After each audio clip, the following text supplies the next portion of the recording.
game. Go along, get along game.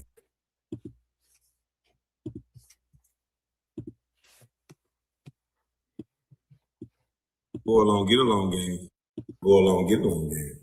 Go along, get along game. Go along, get along game. Go along, get along game.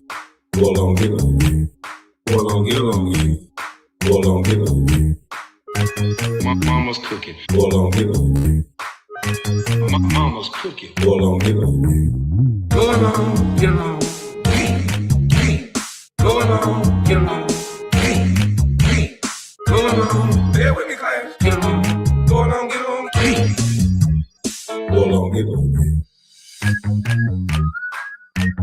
Go along, get along. Go along, get along. Bear with me, class. Go along, get along game. Go along, get along game. Go along, get along game. Go along, get along game. Go along, get along game. Go along, get along game. My mama's cooking. Go along, get along game. My mama's cooking. All the gatekeepers say. Go along, get along. Go along, get along. Go along. Bear with me, class. Get along. Go along, get along. Go along, get along game. Go along, get along game. Free. Go along, get along, gang. Say, Go along, get along game. Free. Let's go go along, get along, gang. Go along, get along game. Say, Go along, get along, gang. It's free. Go along, get along game. Go along, get along game. Go along, get along. Go along, get along. Bear with me, class. Go along, get along, gang. Go along, get along. Go along, get along. Go along, get along. Go along. Bear with me, class. Get along. Go along, get along. Go along, get along game. Mama's cooking. My mama's cooking. Why? Get a little taste of mama's cooking. Mama's cooking. Mama's cooking. Get a little taste of mama's cooking. Why? Get a little taste of mama's cooking. Mama's cooking. Mama's cooking. Get a little taste of mama's cooking. Mama's cooking. Mama's cooking. Mama's cooking. Mama's cooking. Mama's cooking. There's a new sheriff in town, bitches. Get a little taste of mama's cooking. Mama's cooking. Mama's cooking. Get a little taste of mama's cooking. Mama's cooking. Mama's cooking. Mama's cooking. Mama's cooking. Mama's cooking. Mama's cooking. Fuck you talking about, nigga. My mama's cooking.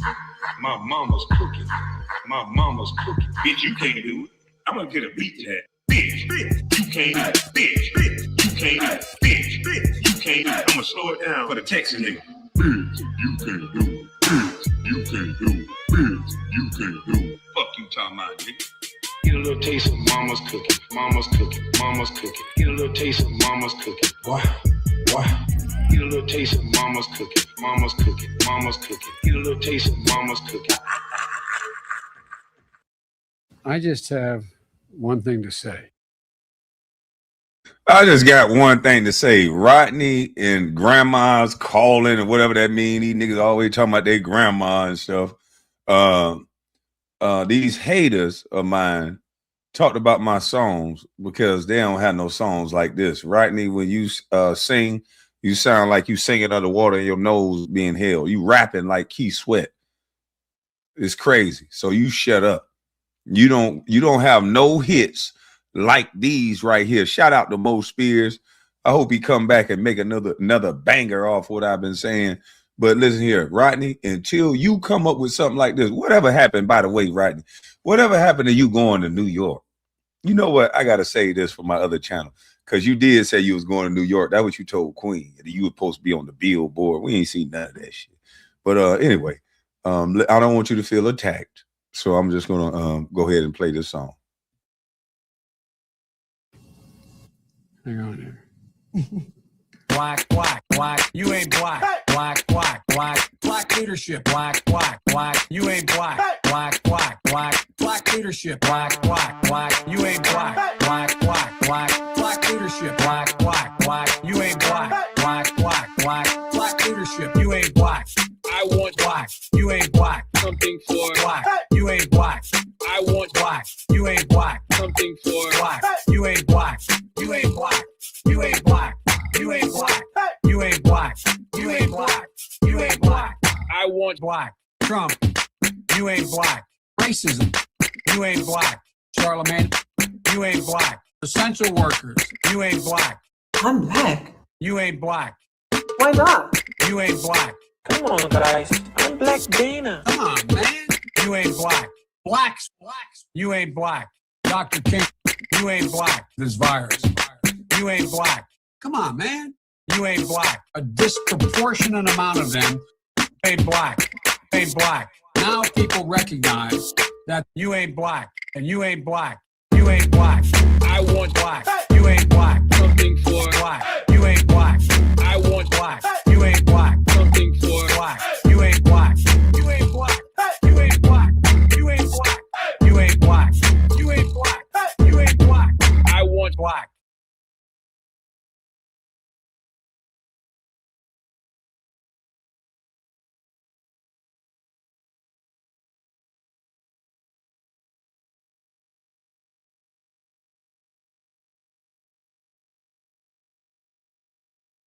Hey, we gotta have Joe Biden tell these Negroes one more time what they is, what color they is. SPLC, y'all hit that like button. Salute to you, bro. No, I'm off mute now. No, I'm off mute now. Y'all over here on Instagram, y'all come over here to Bus Life, Kwame Brown's Bus Life. We about to talk about this SPLC, BLM, and how you Negroes keep getting foot up your behind because you're victimhood. So y'all might want to come here. Bro, you look Jamaican. It's the jelly. It's the jelly and the kush. You know, I'm a little. Anywho, oh, salute to you, Chill. Appreciate you, bro.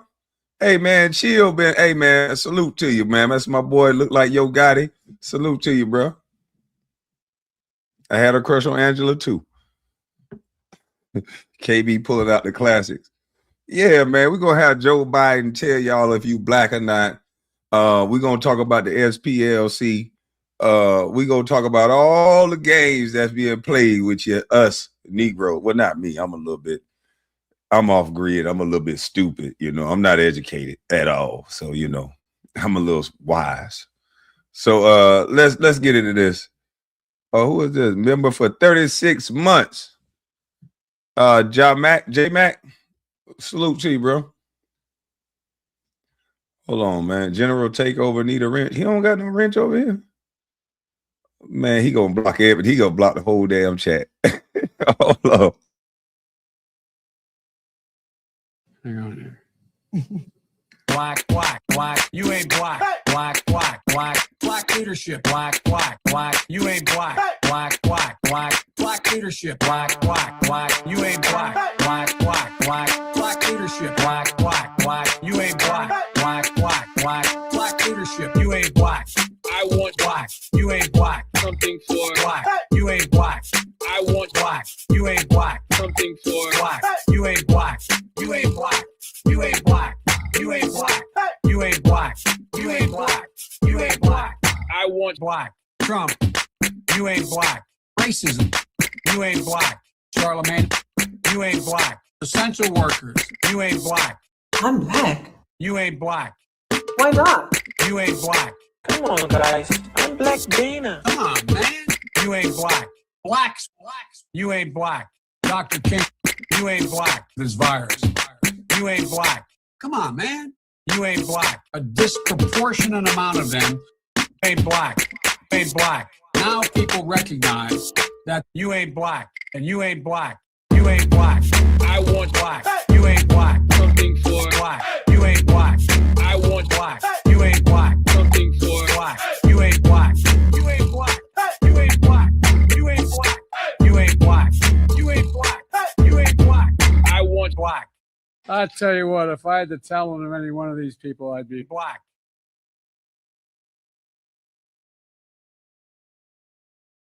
Yeah, we told them over there on Instagram to come on over here, man. To come on over.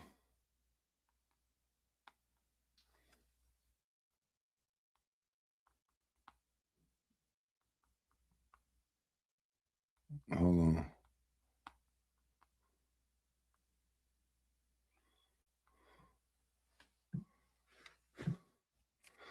I gotta go with my dang on fingernail clipping. My nails done got too long. Damn, my hair too long. I gotta tie this shit up 2-3 times now.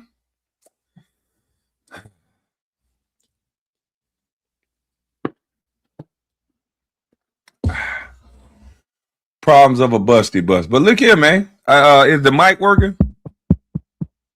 Let me see if it's coming out the mic or the actual thing. Nigga gonna tell me about my mic.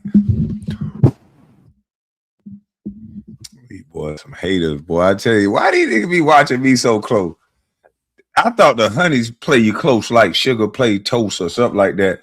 How is it that the Negroes is watching everything I do like that? How is it that the grown-ups that got all this going on, they be watching every detail? First thing they do is zoom all in, go all around, close all up, see if they girlfriend in the room. Nigga be trying to check to see if they want it with me.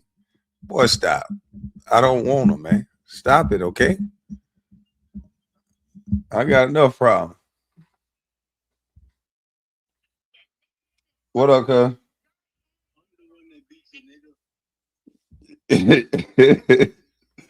You say what? Yeah, okay, Gucci, man. Hey, man, I ain't back yet. I'm in the middle of all the smoke saying that. You ain't gonna do that but fall out any goddamn way. I'm down here in the week. Nah, my damn tractor, I'm missing the hit and knocked out one of the teeth on the motherfucker. So I got to get it fixed on Monday, and they're gonna check the electrical box and see if something went wrong.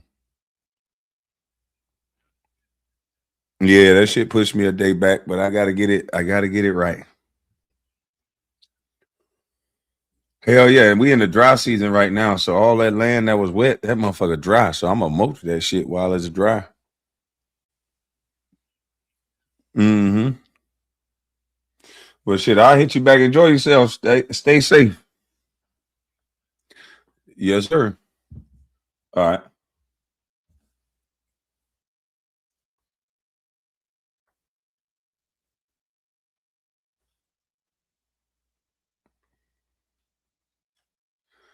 All right.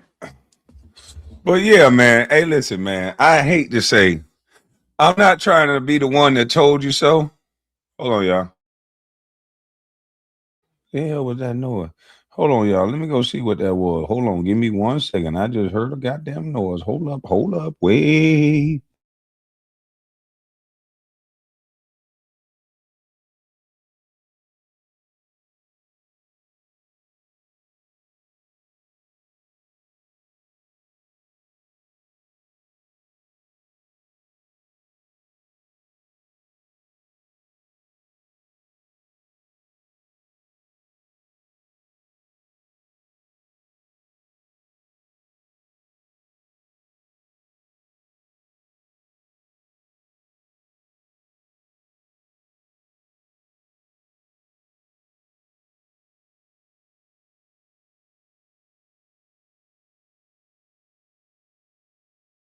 We still got Jehovah's Witnesses in this neighborhood.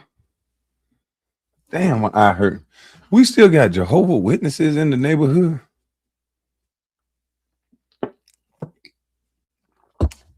Oh yeah, I got my Let them see that cross. Yeah, devils.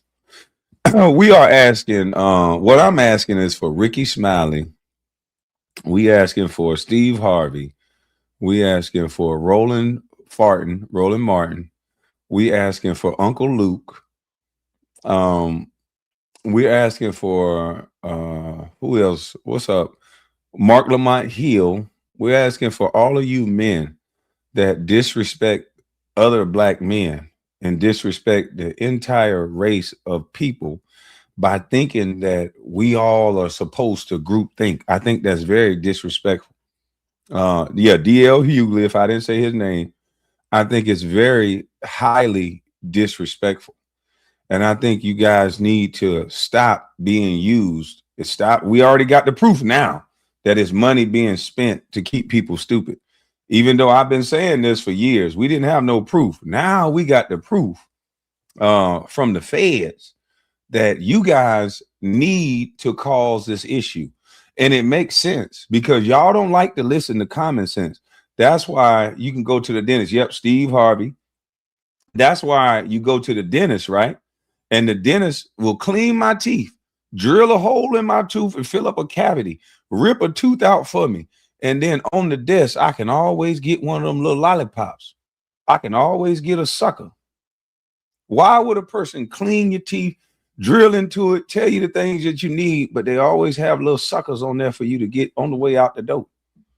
Because we want to help fix the problem, but we still need for you to have a problem. Otherwise, we're going to go out of business.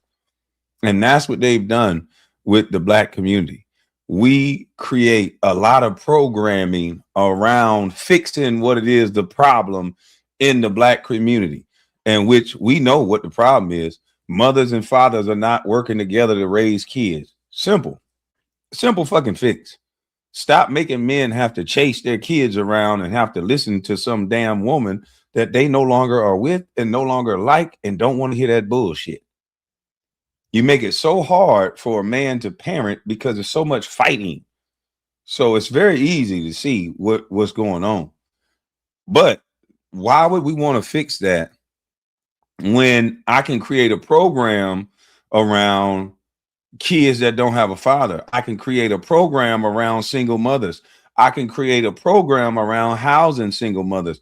I can create a program around little league sports and football for single parents. I can create 12 to 15 different programs from this one issue. Then when these little jokers start shooting up the streets, I can create programs. I can create a program to help the little kids that's going to jail. I can create a program to help them when they return. I can create halfway houses for when they go into the little group home. They're causing the problem and creating programs for the government and our tax dollars to fix the problem. It's very simple. It's kind of like the streets, if you ask me. The politician is the biggest street niggas in the world. Y'all think the dudes up the street in your neighborhood is gangster. The politicians are the biggest gangsters. They go from making a couple $100,000 wow to a couple mil, and the police know better to fuck with them.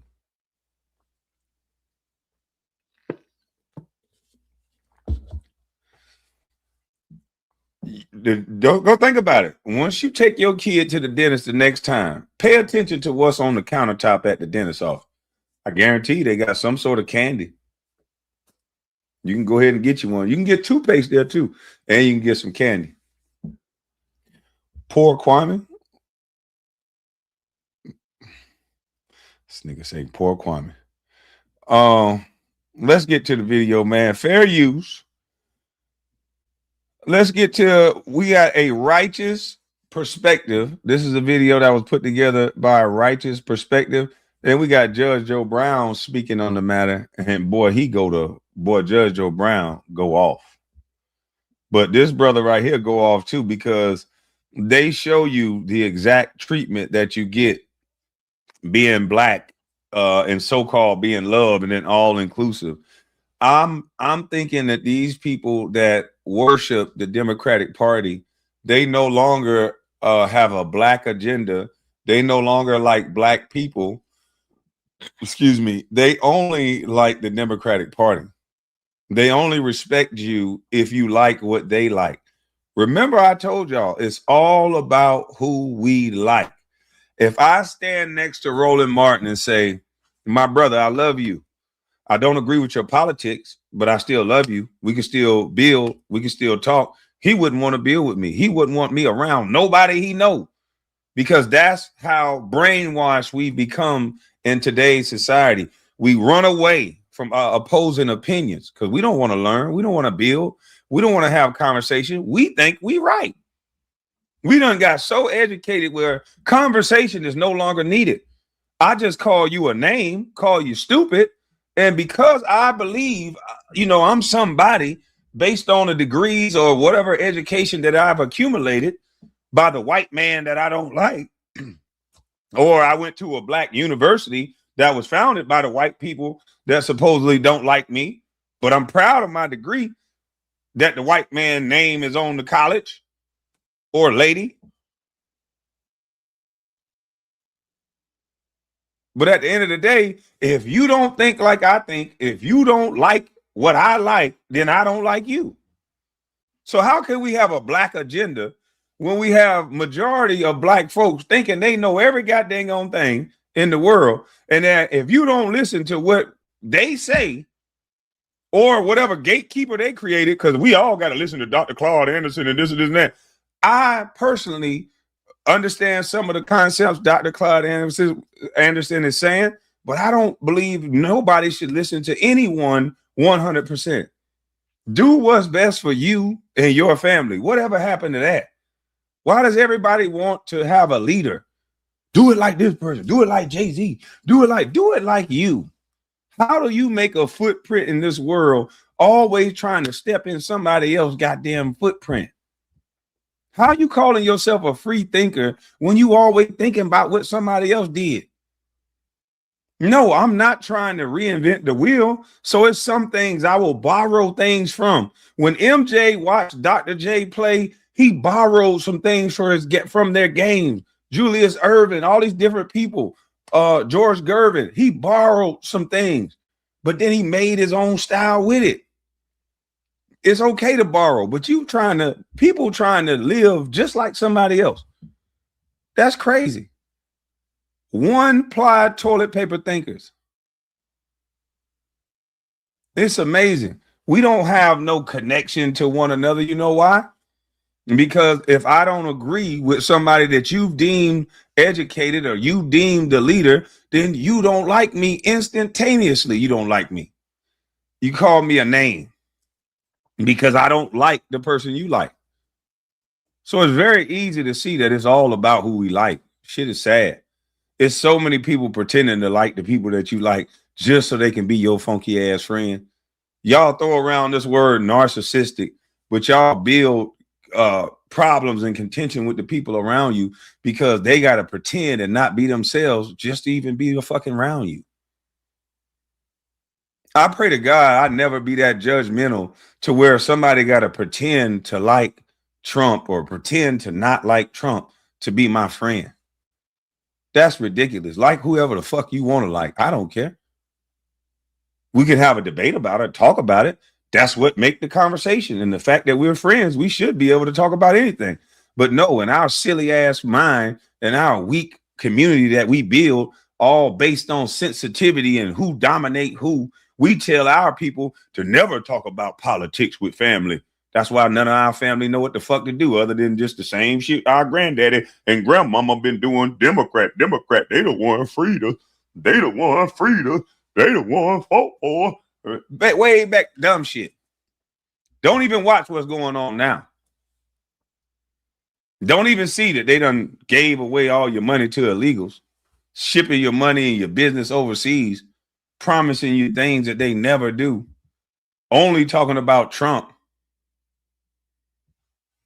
This shit is crazy. Losing your family and your friends over politics that you don't even know because they told you in your household to never talk about it. I was taught to never talk about religion around family, which is crazy because we supposedly all Christian. No wonder we can all goddamn know the pastor sleeping with everybody and just don't talk about pastor, all this hypocritical bullshit. Then I was taught to never talk about politics, which is crazy because everything in life is revolving politics. I think men and women should sit down at a dinner table and talk politics with their children so that they can know what's going on in life and how to live. Because when you don't understand politics, you get states like California, New York, all these states that having these mass exodus and they begging people to come back to their state because despite what you're talking about, policies that you are run by that turn into law is what you should only think about during voting time. It shouldn't have anything to do with who is racist. You're not going to change that. And I'm like E40. I don't give a mother if you don't like me. So you being racist don't bother me. You know why? I don't like racist people. So the feeling is mutual. So I can't be mad. I'm saying it on camera. I don't like racist people. So why everybody so up in arms? Racist people don't like me. And guess what? Racist people hide. I don't like y'all either. So fair exchange, no robbery. What the hell we still talking about? If everybody's so too blessed to be stressed, then why you voting based on racism? If you don't even care if somebody talking about you or like you. I already don't like nobody that's racist, so I don't even want to hear about it. Now, what policies do you have? So it don't turn into Chicago. So it don't turn into New York. So it don't turn into California where people living in the sewer like Teenage Mutant Ninja Turtles. Got so many people caught up into emotions than they're talking about the state of what's really going on. People are selling us up the river and nobody cares about it. All they care about is Trump lied. Trump is a racist. Trump is this. Trump going to be out of there in the next couple of years. The things that they're setting in place or was setting in place, all the stealing, all the money laundering, the things that they were setting in place were going to be deep rooted. And I think that we got black gatekeepers like these gentlemen that I named that get paid to kick everybody out of the so-called community, which what community are you talking about? A community is somewhere that's safe. A community is somewhere that has an institution of banking, that has grocery. We can feed ourselves. What can we do collectively in our community? Nothing. We don't have no infrastructure to have no community. And we don't have a mindset of community because we follow street code. It could be an average Joe Blow that believe in don't snitching. So they gonna mind their business when their neighbors getting robbed. My neighbors ain't gonna mind their business. I stay by a Karen. I went over to introduce myself. Hey, I'm your black neighbor right there. You see anything suspicious, tell on their ass. Yeah, I want to live safe. I want my daughter to walk through the yard without a motherfucker spinning the block, ever. So if somebody ever do that, make sure you write down their tag number. That way I want people living around me like that. In our community, don't nobody believe in doing that. So how can you have a community with that mindset? Please tell me.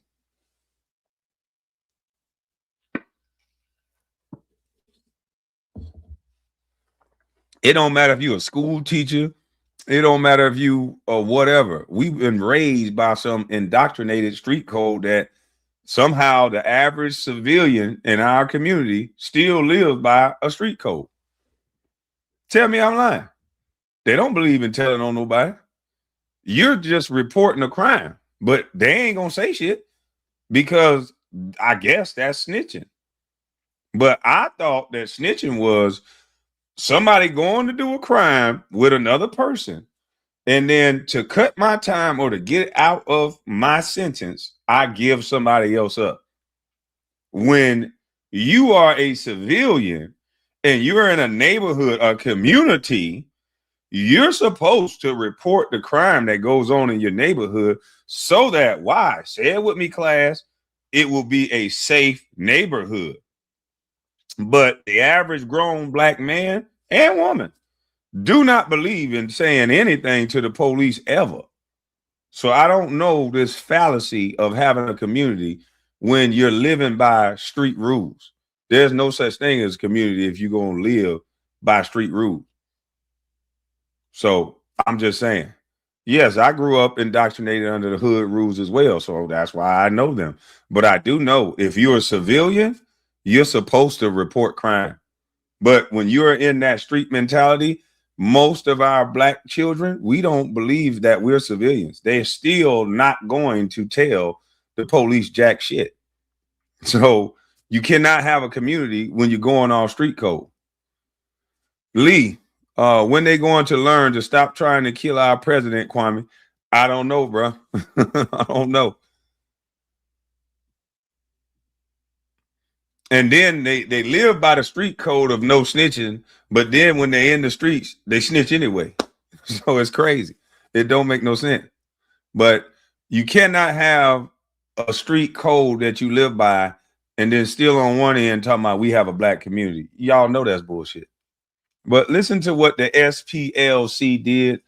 They are using black victimhood, if you ask me, to create problems so that they can keep their jobs and their position in life. Some of these black leaders that we have, that's all they are, is your leader. I don't have a leader. I'm gonna lead my goddamn self. So, and I'm gonna play it how I go. I don't need someone over me. How can I lead a woman or a family if I'm looking up to another motherfucker? No, I don't have a leader. There's some people that I might admire their work or I can respect their work, but I don't need nobody to lead me. I'm sorry. Oh, not sorry. NAACP, the Democrat Party, because I stood up for teachers in Huntersville, Alabama that was falsely accused of racism. Now, just not long ago, indictments have dropped against the Southern Poverty Law Center. You know why? Because they was paying the KKK to do their work. And think about this. The NAACP works alongside the Southern Poverty Law Center. Isn't that ironic? I went through so much. I stood there by myself trying to protect Gunnersville, and I was always right.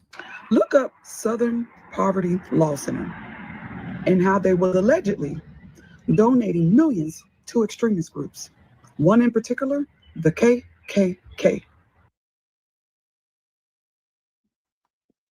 Woo! And the Southern Poverty Law Center was the group that was screaming the loudest about racism and justice and how we gonna stop this blackity black torture. And they were donating to the KKK. That's a shame. And then now they're gonna try to spin it and say, hey, look, we was infiltrating those groups to see how they work. We was infiltrating those groups so that we could just goddamn on bust them wide open. Pause. That's why we did it. Oh, but guess what? That's still a felony. Because you have to disclose to donors when you take on donations who you're going to be spending money with, especially if it's an organization that's passing out hate. You still have to disclose that information because they were donors. That's why they got hit with the RICO. That's why they got fucked up like that. So all of you black folks that been told by your grandma, and fought with your aunties and all this, and they told you of this big switch that happened with the Democratic Party and the Republicans and all this other stuff. It did not happen because the party that you actually represent right now was funding the KKK here in 2026, and the feds was watching. The only thing that don't tell a lie, Cash Patel said, the only thing that never lies is the money. I say Cash Patel, God dang, boy. I thought Jay-Z had a line when he said, women lie, men lie, numbers don't lie. Cash Patel hit him with the coldest bar ever. He said, the only thing that never lies is the money. Cash Patel, you is so right. And that's why the feds always follow the money. Paul said DL Hughley must be outraged at this, KB. He ain't outraged. They ain't say nothing. And I noticed something. It's a lot of these weak weasel media organizations that ain't saying a little bo peep. I need to go look up and see if the Breakfast Club finally ate breakfast and said something about this. I need to see if TMZ, that's always meddling in everybody else's business, always the first to jump on the story. I didn't see nothing on TMZ that first day it came out. So I need to see if TMZ finally got the underside under scoop. Like, I'm just asking. Some of these news organizations is these people that just supposed to be just neutral. I didn't see nothing on CNN either. Boy, they quiet as a little bo peep. And you know, I didn't see Rollin farting up there with his neck out, shaking and mad, and this is what we can't have. This is what we can't have. I didn't see him outraged about nothing. And I didn't see Candace Owens go live either. I'm starting to see a pattern here. So a lot of people didn't go live and say nothing. So a lot of people ain't say nothing. Stephen A., did you say something about this yet? A lot of people ain't say nothing yet, boy. I told you, these groups are destroying us. These people that's acting so pro-black, these people that's pretending like they love you, like they want to give you a hug. You never see them nowhere in real life. They would get caught dead around you. They'll still want to be around white folks dead. So these woke folks been living a whole lie this whole time, investing in their own so-called enemies. Yeah, because it's called marketing, right? They spend $3 million, right? They spend $3 million with the KKK. They get them to do Charlottesville. You talk about an insurrection. You get them to do Charlottesville. You get them to do a couple of them riots in Minnesota. And think about how much money that they got back from federal dollars in each one of those states. Think about how much money they ran through Minnesota since they having all this uproar in Minnesota. Think about how much money they got from BLM and rioting in the streets, creating this kind of controversy. That $3 million ain't nothing but a little drop in the bucket. Black Lives Matter got 90 million. Start buying property around all white people. They all getting that bread off dysfunction. You make more money at war and in dysfunction because people ain't really paying attention. This is why they do all this. This is what they do all this for. I told you. And it's dangerous to talk like this because they want you to be stupid. They want you to just sit and go along and get along. They'll make you an enemy. They'll have your family fighting you. They'll take your kids, man. They'll do anything to a Negro that understand what's going on. They can't stand you. All this black unity. Do you know when I go around Negroes, some of these Negroes now, and they see me, I walk in with same love and respect that I got for anybody else. And they'll be cutting their eye at me. Look at this nigga. We ought to do something to him. And I'll be looking at them, thinking in my head, boy, don't even think about it. Or it's going to go up and away in this son bitch. Don't even think about it. You know what I mean? I'm friendly at first, but I kind of read the energy and I give off that energy that don't even fucking think about it. It's going to go up and away in this son bitch. And if you ain't ready to go up and away, leave me the fuck alone. Because I got respect for every and anybody decision and their opinion. But I don't have respect for people that try to brainwash and control other people.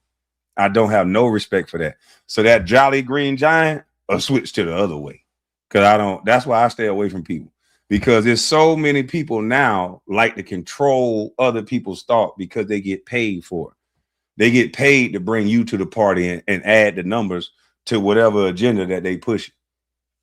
I ain't the only one that ever said that. Trust me. They get paid to build up the black numbers. That's why everybody talking about, let's come together. I kept saying, come together. The fuck I want to come together. Some of you niggas sick. Ain't no coming together with some of you niggas. Teach your kids not to unalive my kids, and then maybe we can think about coming together. Some of y'all rotting in the mind. You know, all this be around a millionaire, you'll become a millionaire. That's some bullshit. And be around a millionaire, and that's your mindset. You're going to make that millionaire into a thousandaire because you're going to be thinking that you're going around him to be a millionaire by begging. You got to learn somebody's ways and characteristics. And some millionaires lazy than a motherfucker. They just got a gift. So you can't just be around nobody else and that's going to make you a millionaire. No, it take talent. It take drive. It take ambition. It take determination. It take being told no 1,000 times and still not becoming bitter and then make your own goddamn way because don't nobody owe you nothing. Some of you get so caught up in the mindset that you're going to make it through somebody else and then you end up bent over. Man, woman, child, all of you. You think somebody else going to get you there, then that means you got to accept, or they feel that you got to accept whatever come with that for them teaching you. Because remember, ain't nothing in life free. So if you coming with nothing, thinking somebody going to teach you something, then what do you think going to happen to you in most situations? You're going to find out about what it's going to cost you on the back end. That's why I do things for people and I don't want nothing from it. Because I be looking at the world like, damn, these people don't even understand. You moving out here to go to the slaughterhouse. You don't understand that ain't nothing in life for free. So that's why, I done hooked some niggas up for the free. And I don't want nothing from it. I ain't never talked to them about it. Ain't asked them for nothing afterwards. Don't expect nothing. Because if you do that for somebody else, maybe they'll pay it forward. And you can flip that negative ass energy that somebody got to do something for a kind gesture. That ain't how life's supposed to work. You're supposed to have favor in this world. And the most niggas that's always begging, they don't got no favor in the world because they don't never have nothing to give no damn body. They just always begging, going to jail, getting out, begging in there, begging out of there. But somehow these supposed to be the realest niggas. You just begging, nigga. No, you just begging. KB looking slim like you going on a bachelor show. What the fuck? Y'all motherfuckers crazy, man. But you done knocked off my train of thought. Let me get back to the story, man.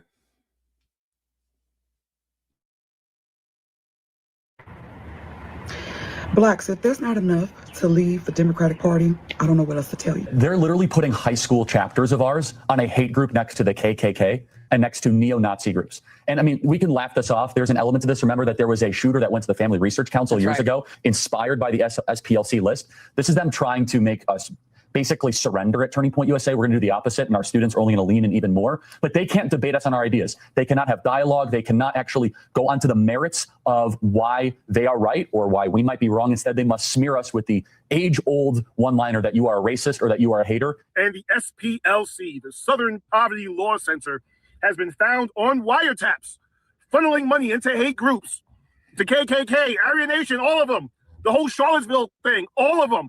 They have been funneling and putting money into hate groups in order to justify their existence. So for them to continue to be relevant, they had to manufacture hate directed mainly towards Black folks.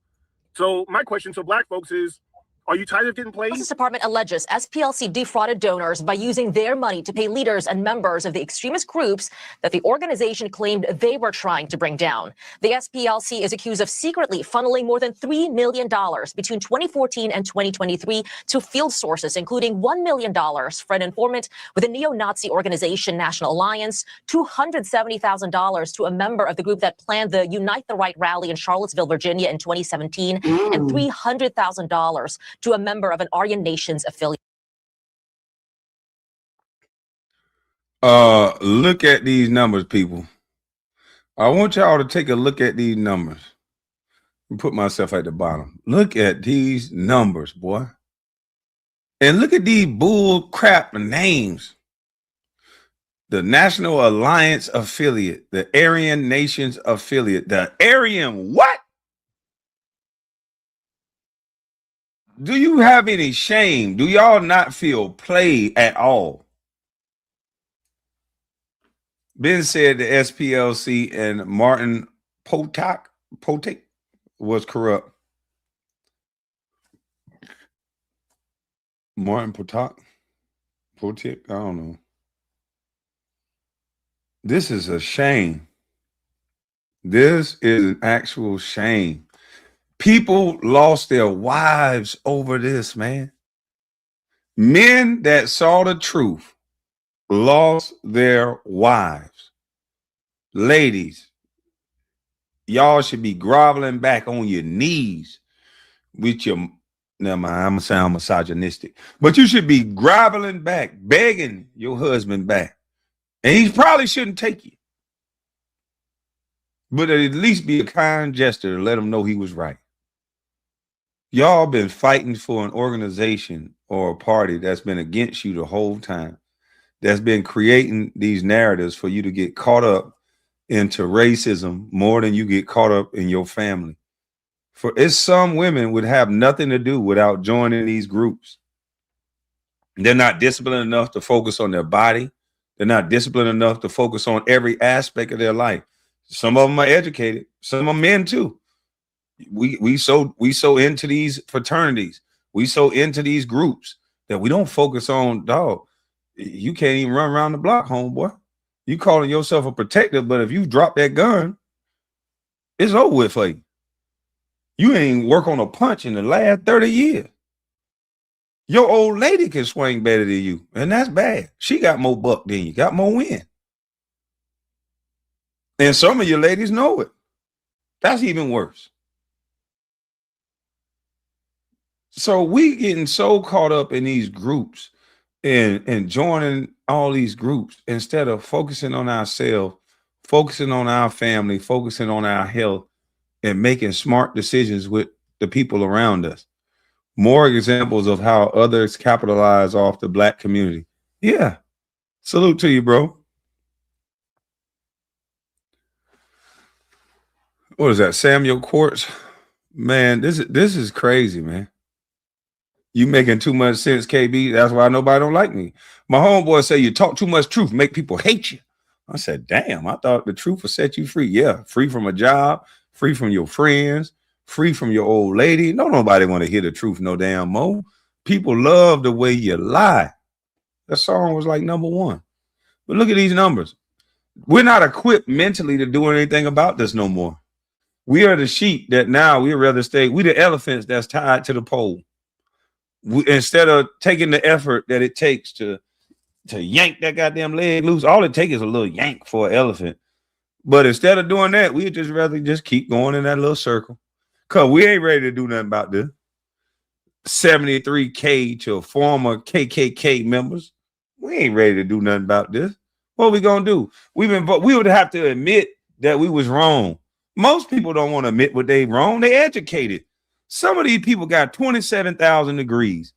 The Divine Nine and black women, mostly as a whole, has been raising their hands saying, we've been the backbones and we've been voting Democrat and our men been betraying us. That's what some of these ladies, not all, 90-something% of these ladies been saying this.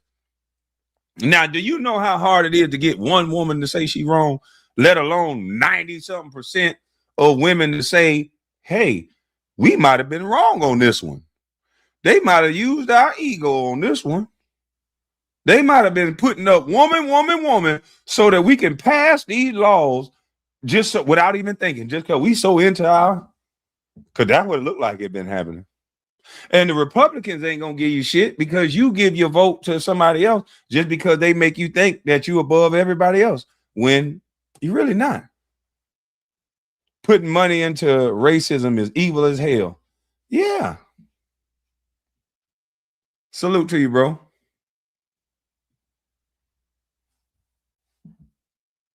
When are we going to all demand reparations?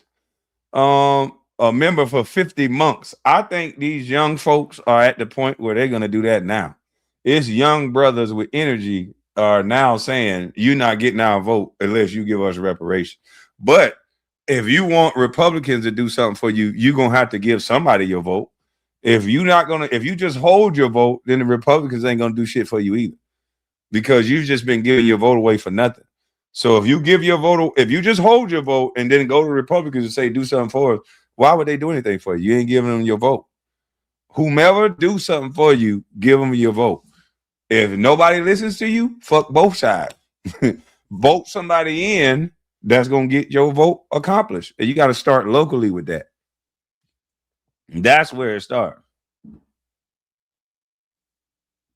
Yes, Kwame, most blacks in the 90% will scream racism and do the same thing except a different result. I'm just saying, we're not going to admit that we're wrong because it would mean that, you know, you'd have to admit that you're wrong. Ain't nobody trying to admit that they're wrong. It's some really educated people that talk very disrespectfully to people, and it's all based on their education and their ego around it. So in order to admit that you're wrong, you would have to drop the ego. And some of these people are so caught up in their ego, they never going to admit that they're wrong. They never going to admit that they're voting for a party that want to take the responsibility of parents, responsibility of their kids out of the parents' hands, and they want to be around your children. They want to take responsibility for your children. They're not going to tell you that. They're going to act like everything hunky-dory.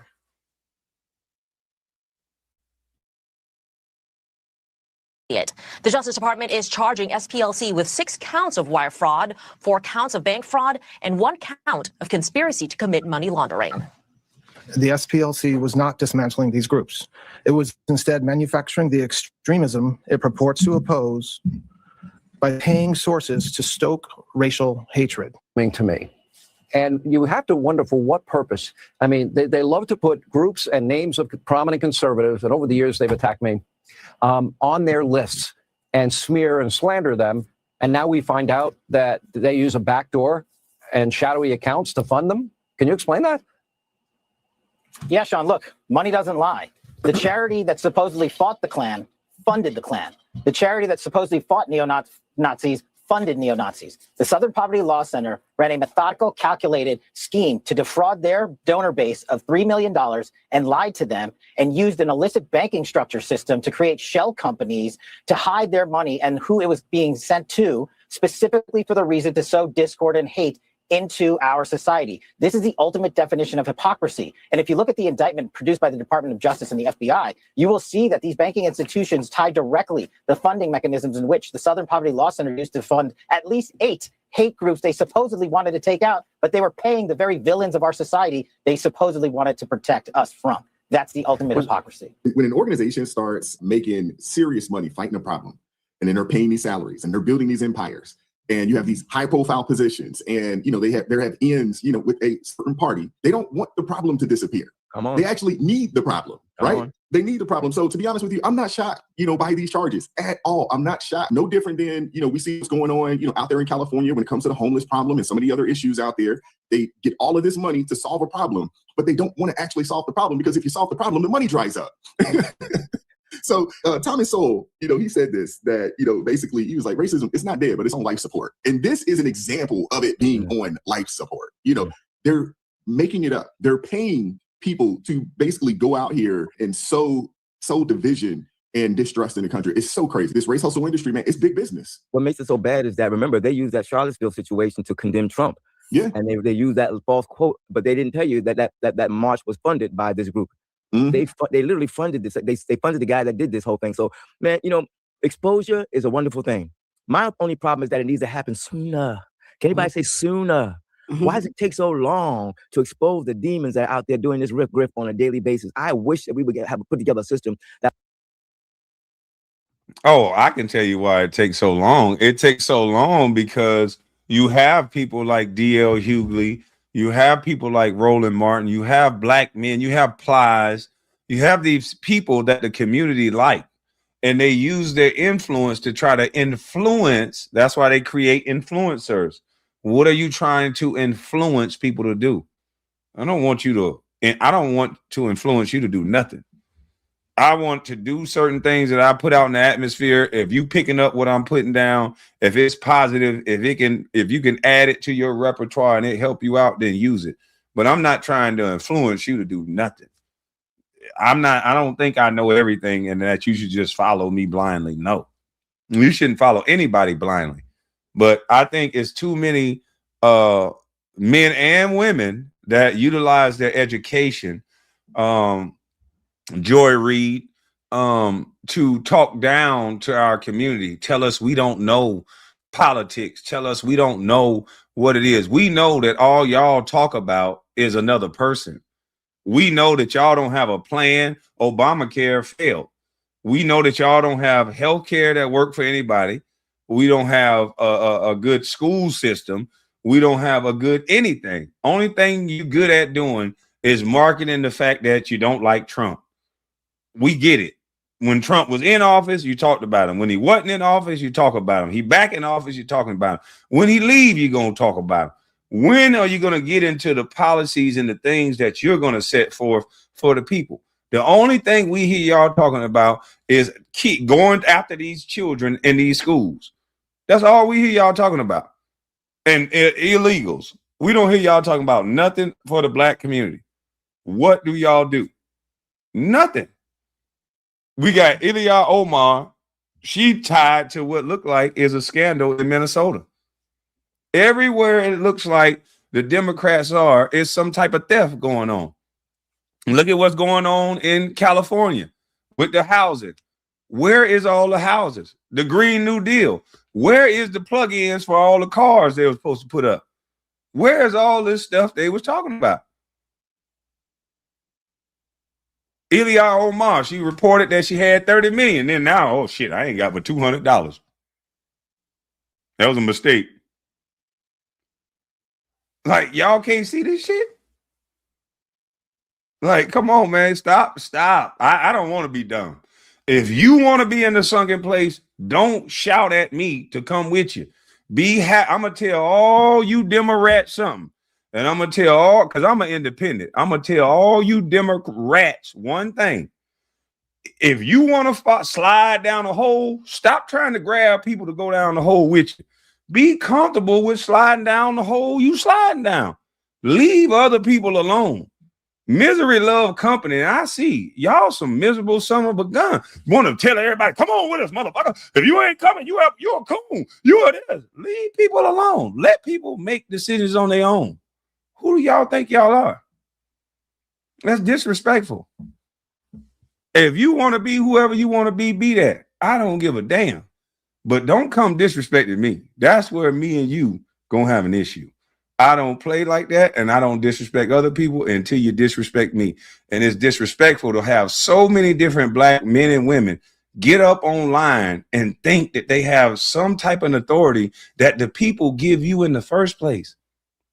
Nobody is a somebody without the people. So all of you people that get to a certain level, because people tune in, because people buy into you, because people pay to watch, and you think you can start talking down at people that create you, you are crazy. You have lost your freaking mind.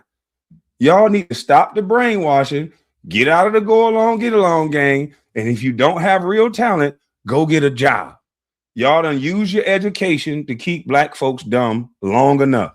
Now we see the grift. We don't want to hear that no more.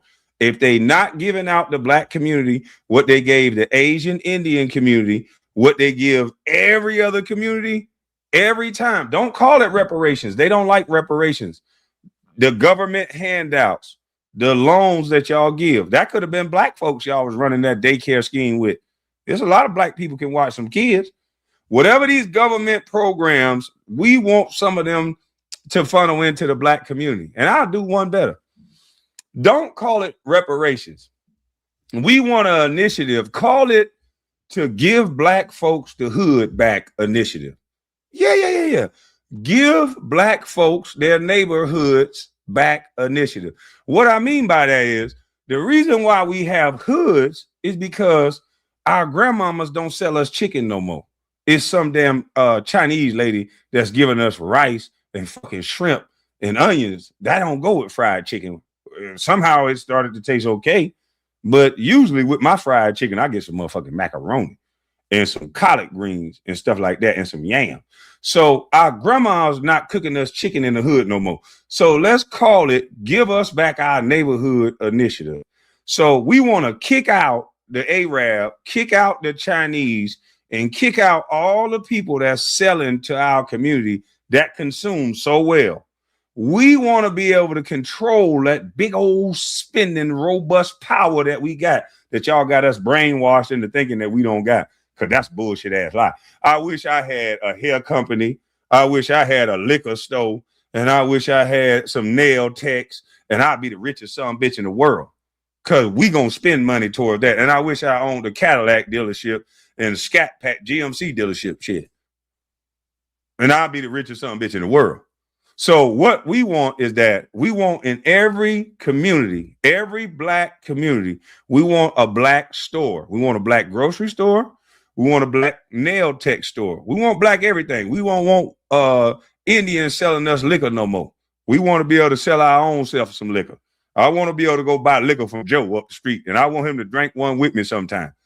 Yeah, I want Uncle Joe to have it, because I used to be cool with the person that owned the liquor store in Dixville where I'm from. It was a black man. We used to buy all the beer and shit from him. And he'd pop one with you. Salute, my brother. Welcome back to all the Smoke Sundays. Salute to you, bald head Wayne. These people asking for reparations. We are the reparations. We the shit. Everybody want to touch black money. All we do is spend money. We don't need their reparations. We need them to boot these stores out of the hood and replace them with someone black. And then we got to stop asking for a discount, and we got to stop stealing, and we got to stop begging niggas for shit and actually spend that money the same way you spend it with them white folk, and respect us like you respect them white boys. And then we'll be back booming again. Because right now, if we rebuild Black Wall Street, it'll be a nigga in there negotiating for collard green, It'd be a nigga in there tasting shit, putting it back, throwing it in there, not respecting the black owner, ready to pop him right there in his own store in front of his daughter and his wife. Because we got a sick mind now. We'll put hands on a nigga quick. You know, we got to get that right. I love that, Kwame. I love that, Kwame. And this need to be in the suggestions on that call our package for reparation. Yeah, because what good is money? When you get money, you're going to have to spend that money. I don't want no money. Cash is trash. Fuck some money. You know how much money going to be generated with a liquor store in the hood? You know how much money is generated from a hair store in the hood? From a salon suite in the hood? You know how much money is generated? Why you think all these other people come put their businesses right smack dab in the hood? These Asian people ain't scared of you. They come from worse countries than ours. They know about guns. They don't give a fuck about all that. And they know you ain't stupid enough to do nothing to them like that. You might come around there and slap them and fight them. They used to that. They know you ain't going to pull that on them. They know that. They know that they didn't condition you good enough not to try that. So that's why they come into the hood. They sell you chicken. They sell you liquor. They sell you tires. They got your laundry mats. They got your hell. Even the soul food spots ain't soul food no more.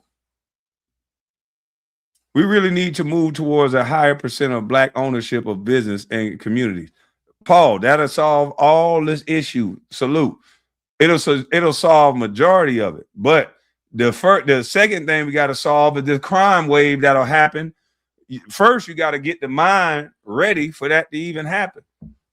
Because we've been conditioned to rob anything black that's successful. We've been conditioned that they not black no more. They not hood enough no more. They not real. We've connected being broke and being in the hood and living in dire conditions as being a higher level, realer black person. We've connected unaliving black men to being a realer N-word. We've connected the sickest thing and moved it to the top. And the top thing is at the bottom. An educated man who wants to be with a woman, he ain't the most sought after woman. Chris Brown that tell you hoes ain't loyal is one of the most sought after man. Bow Wow, Usher. Them niggas can have a bump on their lip and you still gonna kiss it. Y'all don't care. Am I talking too much again, y'all? Let me stop. I might be talking too much. This strand right here was a good strand, boy. Shit, I might be talking too much.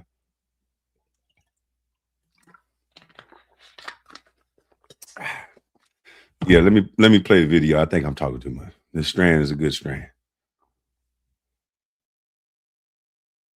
Would pop out these exposures when they happen, at least shortly after, so that people can know. Because you have to understand, a whole lot of damage has been done. A whole lot of damage. People are still convinced today that that march was true and that Trump was wrong and that they believe the misquoting of Trump. They believe that today and they still using that quote. So my point is that's why that longevity is so dangerous. I just want to say that I hope that we can get our game together. We have become much more efficient in exposing these crazy people because it's serious business. Think about if they're doing that. Think about what these black race hustlers are doing. Think about the groups that they're supporting to stay relevant because they got to stay relevant too, you know. They got to stay relevant too. So if you do some research on them, you might find them doing some pumping up some white groups to make themselves look good. They certainly are pushing every opportunity they get about racism. You know, they'll make something up just to make people think they need them. So listen, this is good news. This is good news. I hope we see more of it. No, you're absolutely right, Minister Danzo. And the reason why this hadn't been uncovered sooner, they've been under investigation for a little bit, but the Biden administration told them to drop it. That's right. Biden administration for 4 years told them, don't stop the investigation.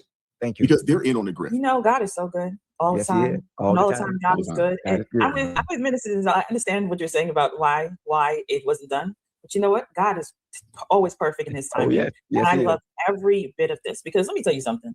If there is no illness, then there's no need for doctors, right? That's right. If there is no race hustling grift, if there's no racism, then how in the world are these race hustlers going to make money? They can't make money if they don't have any.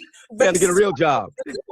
Looking at all the different things, John Ossoff, who's running for re-election here in Georgia, SPLC and him are like this, and allegedly. And you have all these different type of behaviors, and you're looking at people like Chuck Schumer, who was upset because this came out. Why are you upset?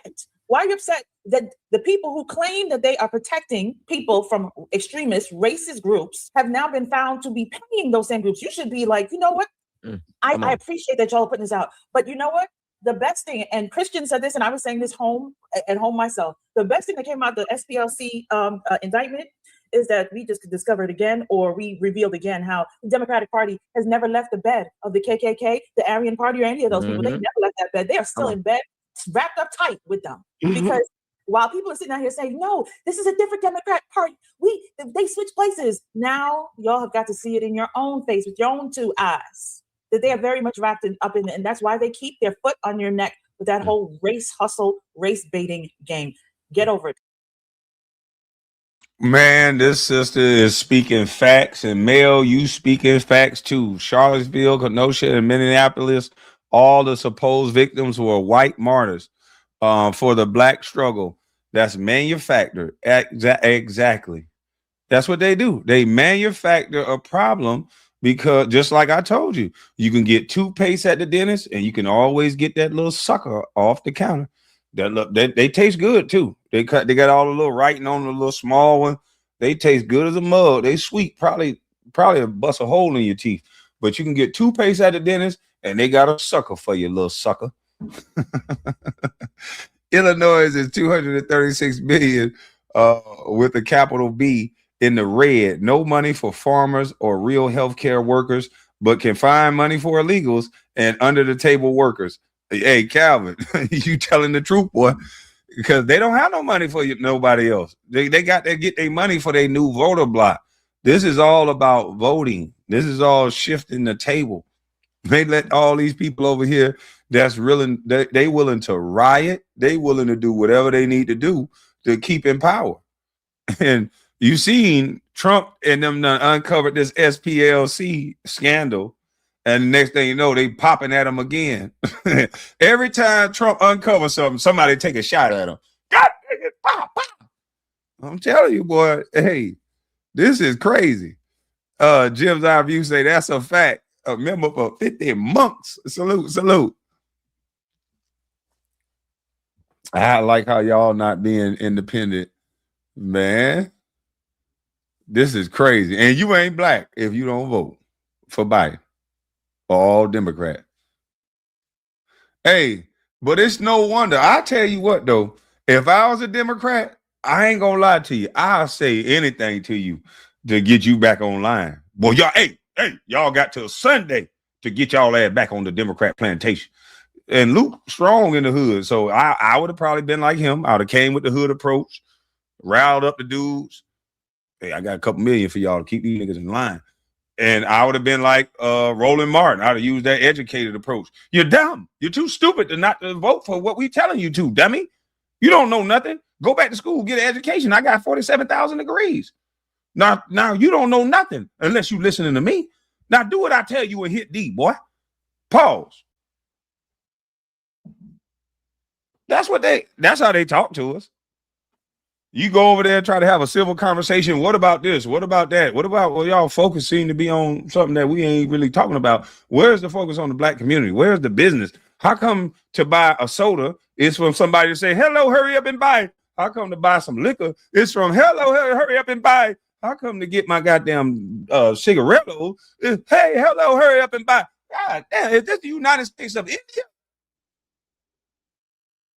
How come when I want to buy some chicken, the motherfucker telling me, you want some shrimp and fried rice with that? I want some macaroni. Do you know how to make that? I like it baked in the oven where it's a little brown at the top. Do you know how to do that?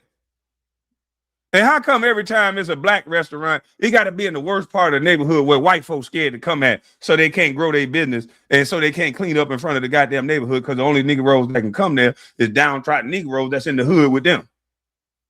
Some of these black politicians put the opportunity zones in the worst part of town where nobody gonna drive at anyway. And just so they can say, well, see, look, we had a quota. We had 6 black restaurants open. Ain't nobody going over there. I wouldn't get caught. Ain't no way in the hell I'm going over there where some of these black restaurants at. It's niggas getting shot up around the corner. and some of the degrees ain't real. Salute to you. This shit is crazy. Y'all act like y'all don't know what's going on in y'all city. I go down here and I get to arguing with people because I always say what's on my mind. So I get to arguing with people because I'm gonna say the real, whether you like it or not. You giving restaurants just to save face. This is a shithole neighborhood. So when Trump say it's shithole country and shithole this, I done say it's shithole neighborhood. So I ain't mad. I know what he meant by it. Ain't nobody coming over here. The black folks that's over here don't want to be over here. So why in the hell you think to put a restaurant right here? We want that restaurant by the water. Give us that opportunity. We want the restaurant that already got the foot traffic, that y'all done did a tax analysis of the neighborhood. Put some black opportunity zones over there. Don't put them where nobody don't go at. Shit don't make no sense. But y'all just fall for the banana in the tailpipe. Prior to Obama, the race relations were better prior to Obama. Oh, yes. It was way better. I don't remember going through all of the racism conversations, things like that, growing up, going through. It was until Obama got in there and that Mike Ferguson, that was when everything went haywire. Do y'all notice that SPLC and BLM, they got caught basically doing the same exact things? I'm just saying, the same grift. I wonder, people, what does that tell you? Because obviously they're on defense mode, at this point. There's lawyers and folks out there trying to defend their behavior. Question about what we learned from informants saved lives. Today, the federal government has been weaponized to dismantle the rights of our nation's most vulnerable people. ABC News legal contributor James Samples here for more on this. Hi, James. The Southern Poverty Law Center has positioned itself as the country's watchdog for hate groups. So what's your reaction to these charges? Well, the charges, Diane, are to understand what is being charged. The government is alleging that the Southern Poverty Law Center used paid informants to infiltrate groups like the KKK, Nazi organizations, and that those payments are fraudulent in the sense that they came from shell organizations. If you think about that argument, though, taken to its logical end, what the reason there are shell corporations that are set up to make these payments is that if the payments said Southern Poverty Law Center, the individual's anonymity would be compromised. Their safety, maybe even their lives, would be at risk. How strong is the Justice Department's case here, and what do they need to show in order to prove this in court? In order to show fraud here, they need to show that there was a material misrepresentation that harmed a victim, i.e. that the donors to the Southern Poverty Law Center were, in essence, defrauded because the money that was donated to the organization was then used, in the government's terms, to support the organizations that are purported to be the targets of the Southern Poverty Law Center. Do they have donors complaining? They do not yet have donors complaining, and in fact, the organization has been hugely successful over the years in fighting. Well, they don't have donors complaining because the donors didn't know that this was happening. So they didn't know what to complain about. And if they did, they would lie to say they didn't complain. They probably complained. There very much could be some people complaining. Exactly. Fighting these battles, you might say that the donors were getting exactly what they paid for. And if you think about an analogy here, when the FBI pays an informant to infiltrate the mob, they don't give them a paycheck that says from the U.S. government. They hand them a bag of cash. Well, that can't happen here. So that's why they set up these shell organizations. But they're not the government legal agency. They're not government legal agents to do that. They don't have that kind of authority. Exactly. You are a nonprofit. Your job is not to infiltrate, hate groups and hate people. That's not your job. Come on. Oh my goodness, their lives are so weak. It's pathetic. This is only day one. The indictment was issued yesterday. The defense hasn't.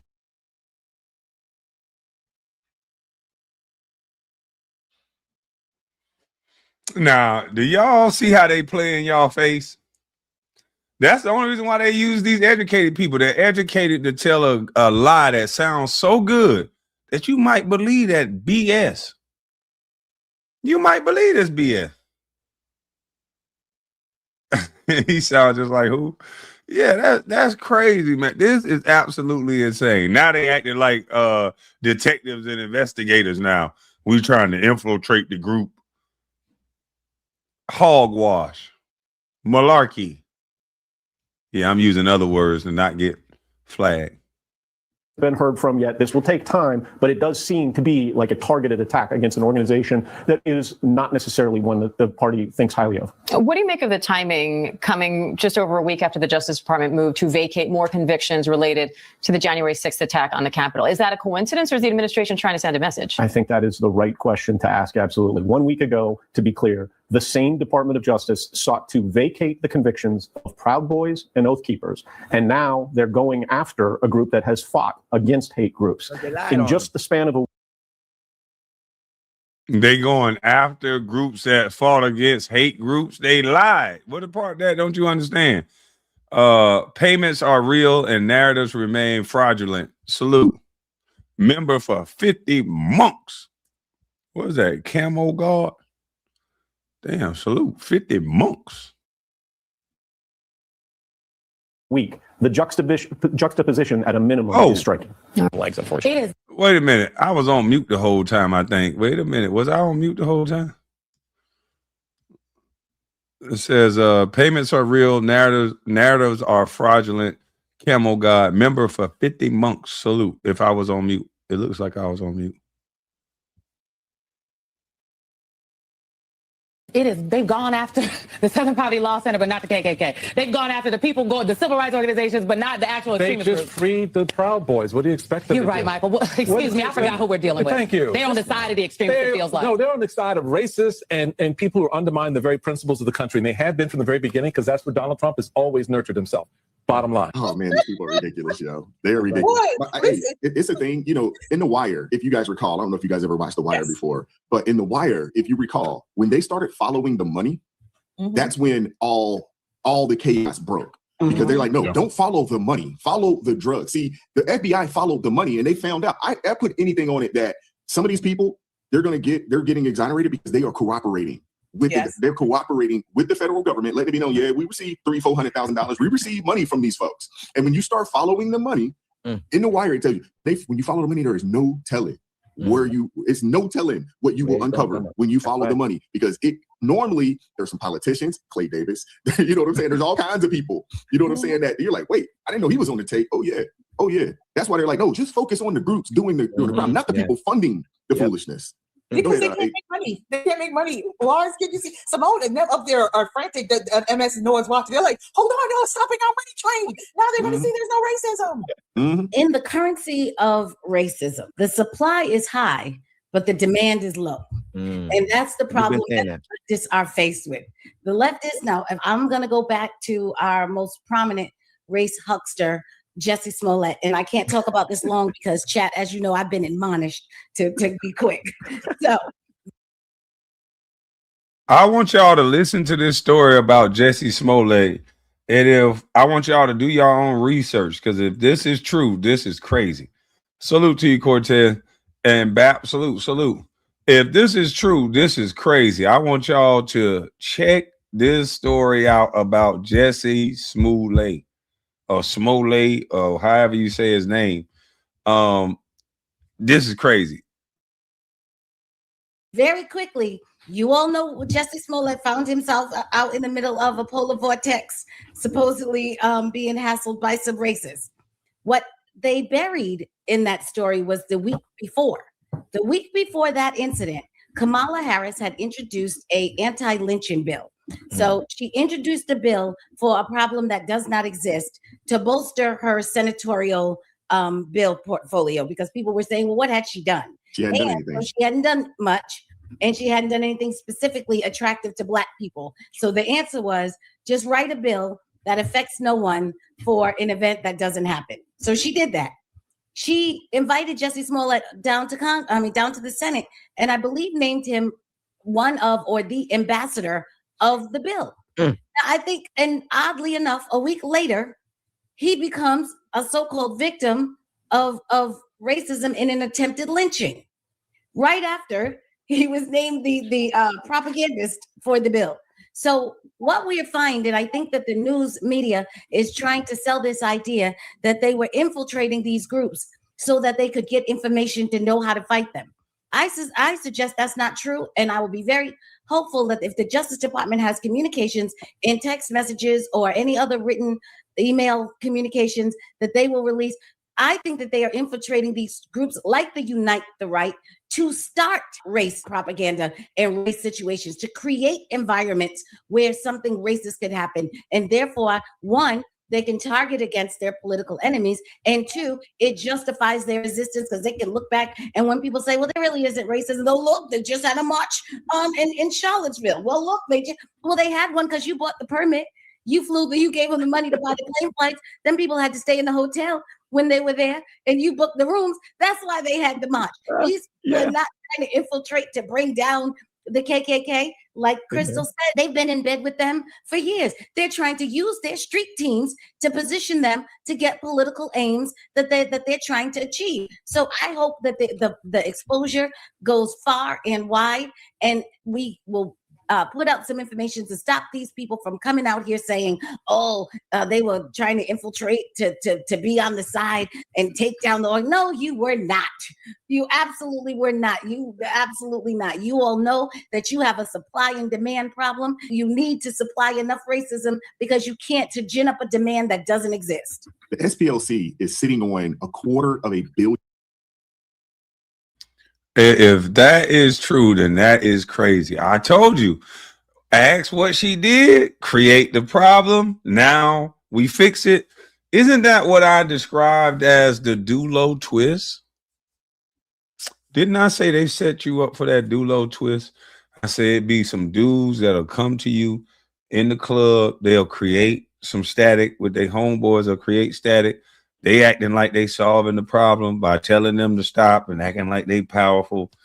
And then you end up, they want to be you to be indebted to them as the person who fixed the issue.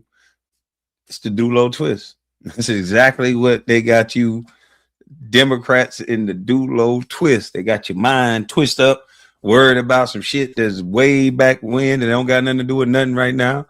Instead of you building yourselves, building your family, getting strong, building your credit, working on yourself, working on the people you love, having them respect and work with you, you worried about some bullshit. This shit crazy. But I love it though, because now that when you wake up and then you stop trying to drag everybody with you and you just say what you say and do what you're gonna do, it's like a burden just. So if I feel and look lighter to y'all, y'all ain't feeling me, but if I look lighter to y'all, like I done lost weight and everything, it's because it's like a burden. It's just like you try to drag so many people, that shit weigh you down, and you just let go. You do you know. I'm gonna do me. I got some place I gotta go, and I'm not dragging you Negroes up no hill. So do you? I'm gonna do me. Such is life. $1 billion. Right, it's crazy, man. $250 million or more. It's insane how much money these folks are sitting on. Yeah, you got to triple that number, then we'll get close to it. So at first I pulled up they're a nonprofit. So they have something called a Form 990. They have to file every year. It's a long form because they have a lot of money. But then that lawyer started talking and he boldly lied on international television just now. So when he said that they would have to prove, and then he went into this whole different direction about the money being used to harm someone, that is simply not true. So according to the U.S. Department of Justice, this is 18 U.S.C. Code 1343, elements of wire fraud. To convict a nonprofit of bank or wire fraud, the government must prove a deliberate scheme to defraud, specific intent to deceive for money, property, use of interstate wires like email, phone wire transfers, and material misrepresentations, even if no loss occurred. This includes providing knowingly false statement intended to cheat a financial institution. So let's look at it. They're alleged, prosecutors claim that SPLC, they defrauded donors by essentially funneling secretly over $3 million to leaders of those groups that you talked about, right? So that was publicly exposed, KKK, all that stuff. But the thing is, if an organization at all, regardless of the reason, regardless of how noble you think the cause is, if you hide the fact that you're essentially funding hate groups, even for the purpose of gathering intelligence, it is still illegal and it's liable because you're deceiving its donors. They still have to know that information. The other thing is they operate this clandestine.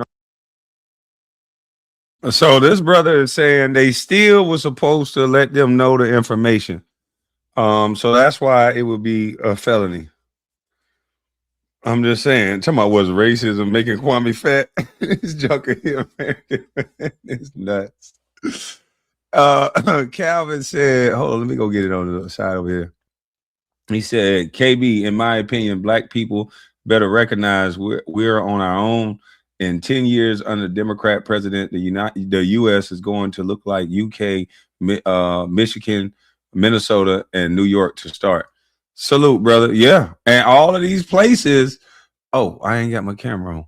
All of these places, whether you like it or not, whether you saying these are the places for you, you're a Democrat, these places are under siege. These places, people are leaving. So that's sad. The policies don't work. The policies do not work.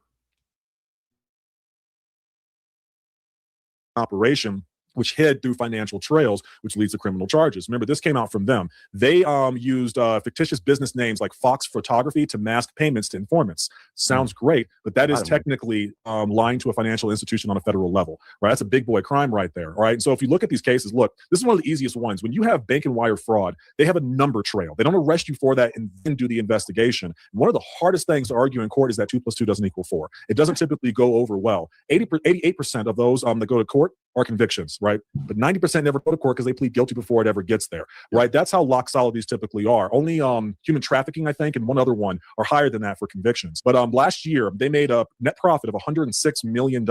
They have a total of $786 million in assets, and they had they have an average growth of 75 million, but they're not giving out anywhere near as much. I could get deeper into this. I look up how much their employees make. That guy's making $500,000 every single year, the one who started this. I'm happy this came out. I really am. And you're absolutely right, Wise. Just off of this 5-minute dive into the numbers, something doesn't smell right. If a nonprofit has that much money, it's fine. The world should be changed with having almost $1 billion and a lot of individuals on for the cause. They pay. Holy majoli. I'm sorry. I just bit my little sandwich, so I don't want to come on camera. They have almost $1 billion, and California is homeless.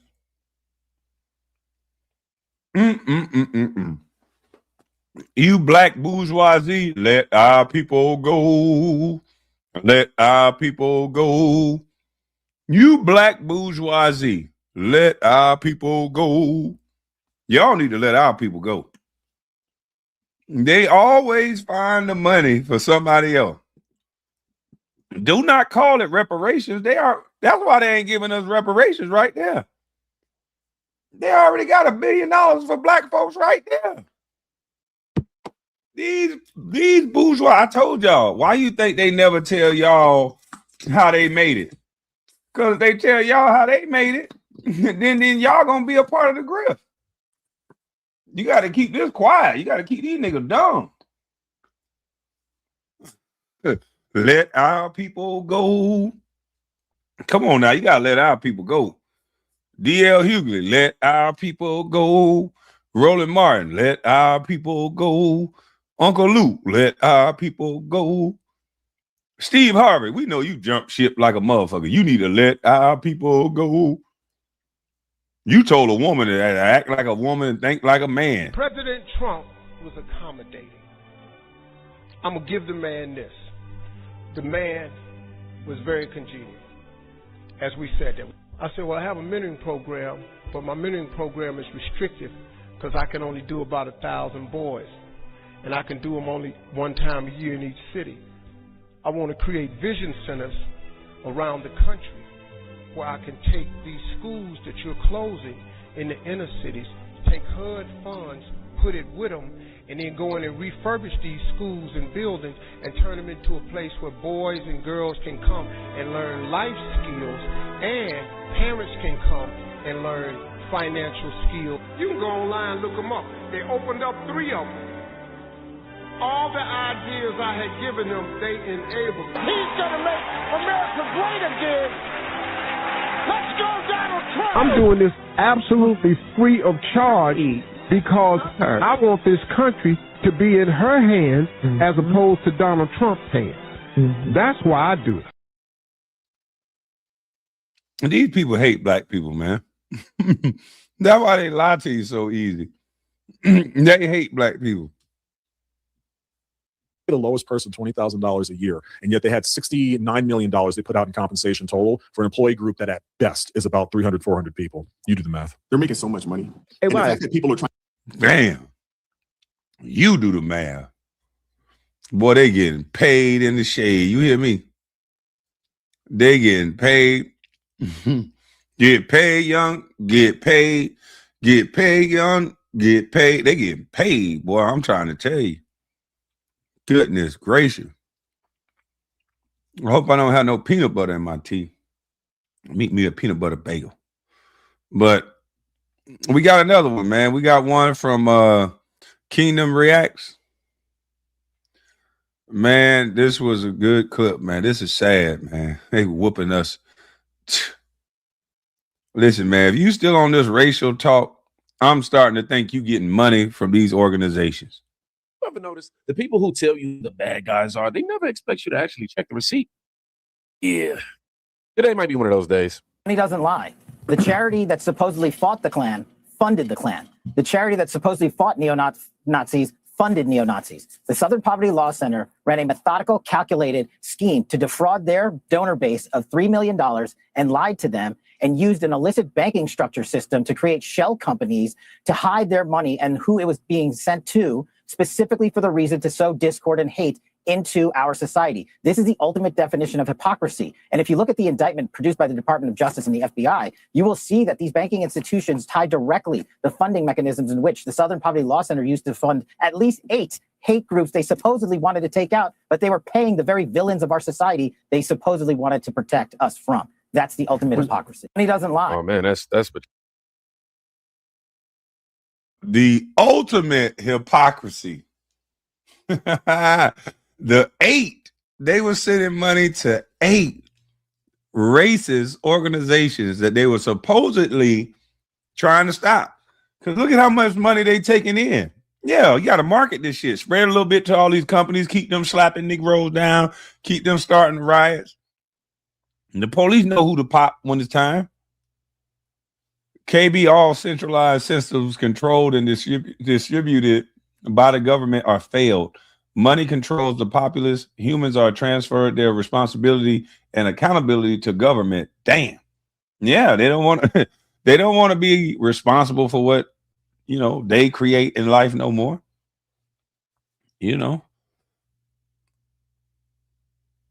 Sounds like the CIA.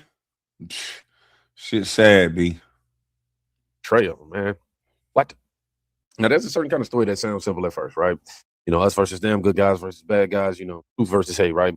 And for a long time, you don't question it because questioning it, would mean you might have been looking at it wrong this whole time. And people just don't like that feeling. But every now and again, something slips out that doesn't quite match the story you were told. That was man, what?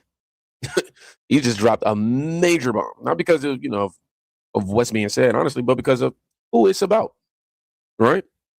This isn't some random organization nobody's heard of. This is one of the loudest voices in the country when it comes to telling people what hate looks like, from what I'm discovering.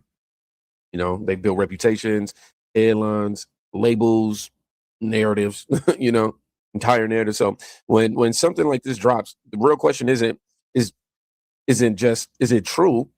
It's, what happens if even a piece of it is? Because now you're not just talking about, organization, you're talking about influence. You're talking about who gets labeled and who gets protected. And, here's what obviously just gets uncomfortable. Because once people start thinking like that. They can control the image. They can control the mind. And they're all in the media. That's why you can't believe nothing that the media is saying. Most of the media is wicked. Most of the media is wicked. They down with the lie. They push the lie. They keep you confused. They don't all think the same way. How many times I got to tell you? How many times I have to inform you that these organizations like the SPLC have been lying to you all this time? Now, I'm pretty sure most of you have heard the news about the SPLC doing all this fraudulent activity, pushing this propaganda, trying to create the hate in the country. Many of y'all would constantly say, America's racist, America's hateful, because you believe the propaganda. Why would you believe the propaganda? You know why? Because you like the way the lie feel. See, I support President Donald J. Trump because I didn't buy into the lies. I knew they were lying. All this time, in 10 plus years, you constantly believe in the lies. Oh, the white supremacists, they're doing this, they're doing that, and ain't doing jack. All they're doing is getting you to believe the lies. These same people that's telling you that this country is hateful are the same people pushing this hatred. It's just like this. You remember when the Democrats created the Karen? You remember that? The Democrats created that. And then the Democrats turn around and say, oh my goodness, these Karens, they're trying to get all of us. They're trying to get you all. When they created it, the same thing. The Democrats have this agenda to deceive as many people as possible, and it's been working. It's been working. So I'm hoping, I'm praying that this is going to be something that's going to wake up at least one person to recognize and say, you know what, they've been lying to us all this time. I'm no longer going to believe the lie. This is the last straw. I'm hoping one person will wake up to it. I know many of y'all just, stuck on the lies and don't want to believe anything else. You can't help yourself. You're just going to continue believing the lie no matter what. No matter what. Yeah, you got a lot of people out there like that. I see this comment below. Caught red-handed, and then they got busted. Now, this isn't funny. Now I hear the Democrats act like the whole world is doom and gloom, and you can't never get nothing accomplished because this big crazy white man. But the Republicans tell you to pull yourself up by the bootstrap.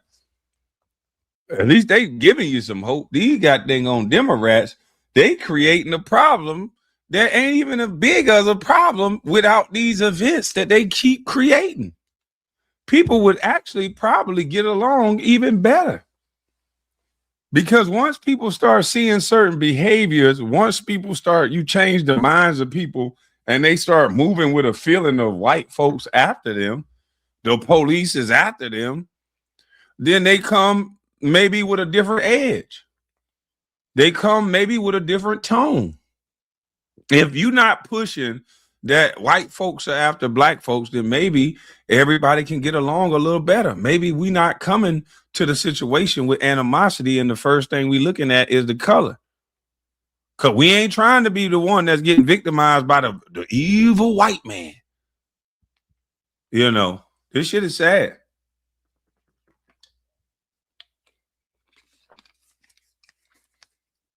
This is sad. So listen carefully, because this is where the conversation shifts. It's no longer just about charge, which is the number one of the things that influence goes east to a lot of people. System so heavy that we're liberal. Part of the Republican Party. That's right. Former Democrat, former liberal. Yeah. I was a liberal Democrat my whole life. Is that because the bag has got so intense and so heavy that you got a whole nother, you up there with the elite now? Not even close. Not even close. Democrats don't care about black people. And they don't care about people. They don't care about people of color. And the Republicans do. And that's the misconception. And you know what? I agree with you 100%. Thank you, people man. don't know that the Democrats are the party of the KKK. Yep. People don't know that the Republicans are the party that freed the slaves. Yep. I mean, both of you and I have some conservative views. You just a little bit more outspoken about it than I am. And I honestly, I don't subscribe to either party. I rock with W.E.B. Du Bois when he said there's no such thing as two parties. It's just one evil party with two different names. So yeah, I mean, look, listen, I'm not married to any party. Right. I voted for Donald Trump because we had two options and he was definitely by far the better option for us. And as of now, I agree with a lot of things that he's doing. But cleaning house. Yeah. But he know what he said he was. Guess what? If there's a time where I don't agree, I'll say I don't agree. Yeah. We got the Gulf of America now. He's charging, he's like the club. He's charging a $5 million bottle service fee to get into the country. I know. Listen. But guess what? Damn right. He charging $5 million bottle service fee. I don't know the fee, but we charging, yeah. And the sad thing about it is how Nick talk about politics, it kind of leaves too much gray area. You got to vote for one of the parties. If one is only talking about the other side, if one is only talking about how bad it is, but all of them are living good, then it sounds like one of them are tricking you. The other side is saying make America great again, and they're trying to do that through money, industry, factories, because everybody always talk about when Motown. It's crazy how you look at when Trump say something as racist, but they used to talk about Harlem back in the day when black folks had juke joints and had businesses in Harlem and had businesses in Brooklyn. They used to talk about Detroit when all the black folks had Motown factories. So there was a time that I can remember black folks talking about it was good. So when Trump said it's automatic racist, when was it good? When black folk were swinging from a tree? I'd be like, what? This don't even make sense. But hey, if you look at life in that way all the time, I'm pretty sure you can find whatever you're looking for. If you look at life in a better way, I'm sure you can find a better way to look at it. Because if you look at it the way I just looked at it, there's a lot of great moments in history that we celebrate all the time, that we talk about when it was good for black folks. But then when a white guy like Trump said it, you guys act as if you didn't know who he was talking about. Like we never had no good time. And that's just not true. But salute to you. We got Memphis and all the musicians and all the stuff and all the history that used to be in Memphis with all the jazz and all the stuff that come out of there. Like, come on, think before you get so emotional about racism.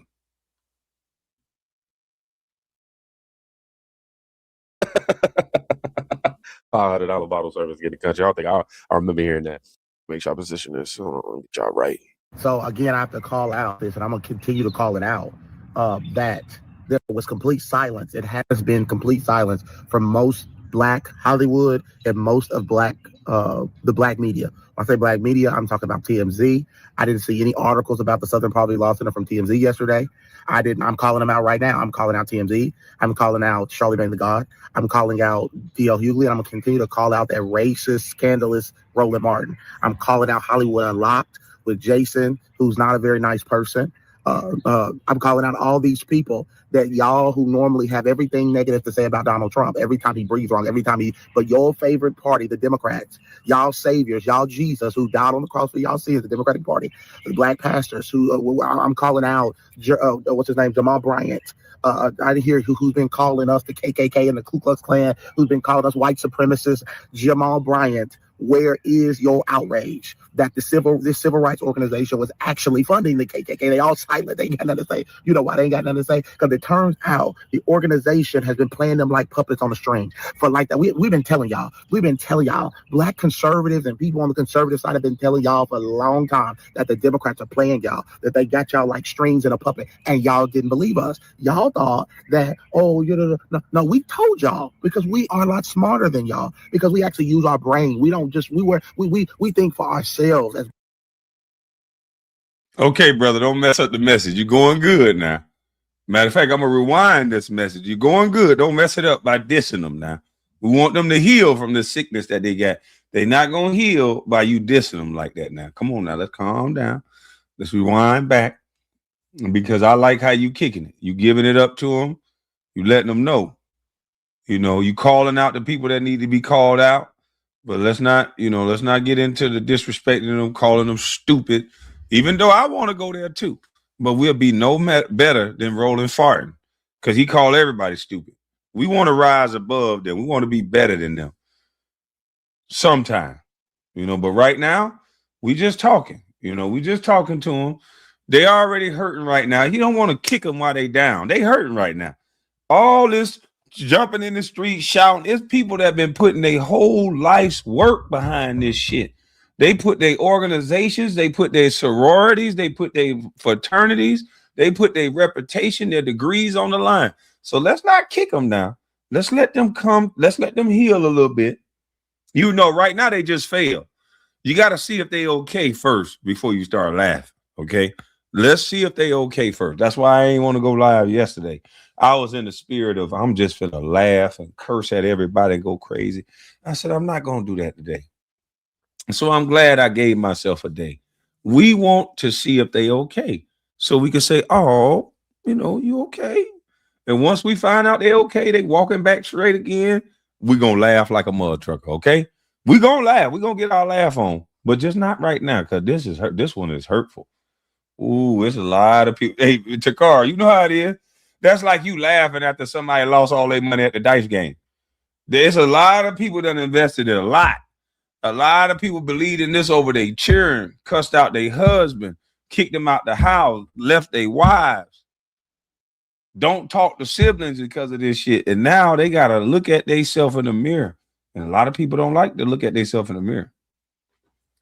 Okay, the left, they trying to make black people think the white man is our problem. On the right, they feel like every other race is a threat to their whiteness. This is what kept us at odds with each other. Silent Blicky. Well, that's a way to look at it. I can kind of agree to some of those points. I can agree to some of that. But I think we should be focused on, not focusing. I think we should focus on ourselves and not focus on this grift. I think we should be having conversations around policy and how those policies turn into law that affect these different cities. You guys voted in policies that ruined your cities. So the people that ran to Florida, ran to Texas, ran to Tennessee, if you run to those states and vote like the places that you just left, just notice you're going to run those cities and states into the ground as well. And then it ain't going to be nowhere to run soon. And maybe that's the plan. Maybe the plan is to have vote for policies that are terrible, ruin one state, fly down to another state in droves, and then have numbers, vote against that state and flip the state, ruin the state, and then now everybody got to run. Who knows? Maybe that's a plan. They're going to swarm like bees and destroy shit. Ants. But I got to hear what this brother said again. It just gets louder. Let me make sure I position this so I don't get y'all right. So again, I have to call out this, and I'm going to continue to call it out, that there was complete silence. It has been complete silence from most Black Hollywood and most of the Black media. When I say Black media, I'm talking about TMZ. I didn't see any articles about the Southern Poverty Law Center from TMZ yesterday. I'm calling them out right now. I'm calling out TMZ. I'm calling out Charlamagne the God. I'm calling out D.L. Hughley. I'm going to continue to call out that racist, scandalous Rollin Martin. I'm calling out Hollywood Unlocked with Jason, who's not a very nice person. I'm calling out all these people that y'all who normally have everything negative to say about Donald Trump, every time he breathes wrong, but your favorite party, the Democrats, y'all saviors, y'all Jesus who died on the cross for y'all sins, the Democratic Party, the Black pastors who I'm calling out, what's his name, Jamal Bryant.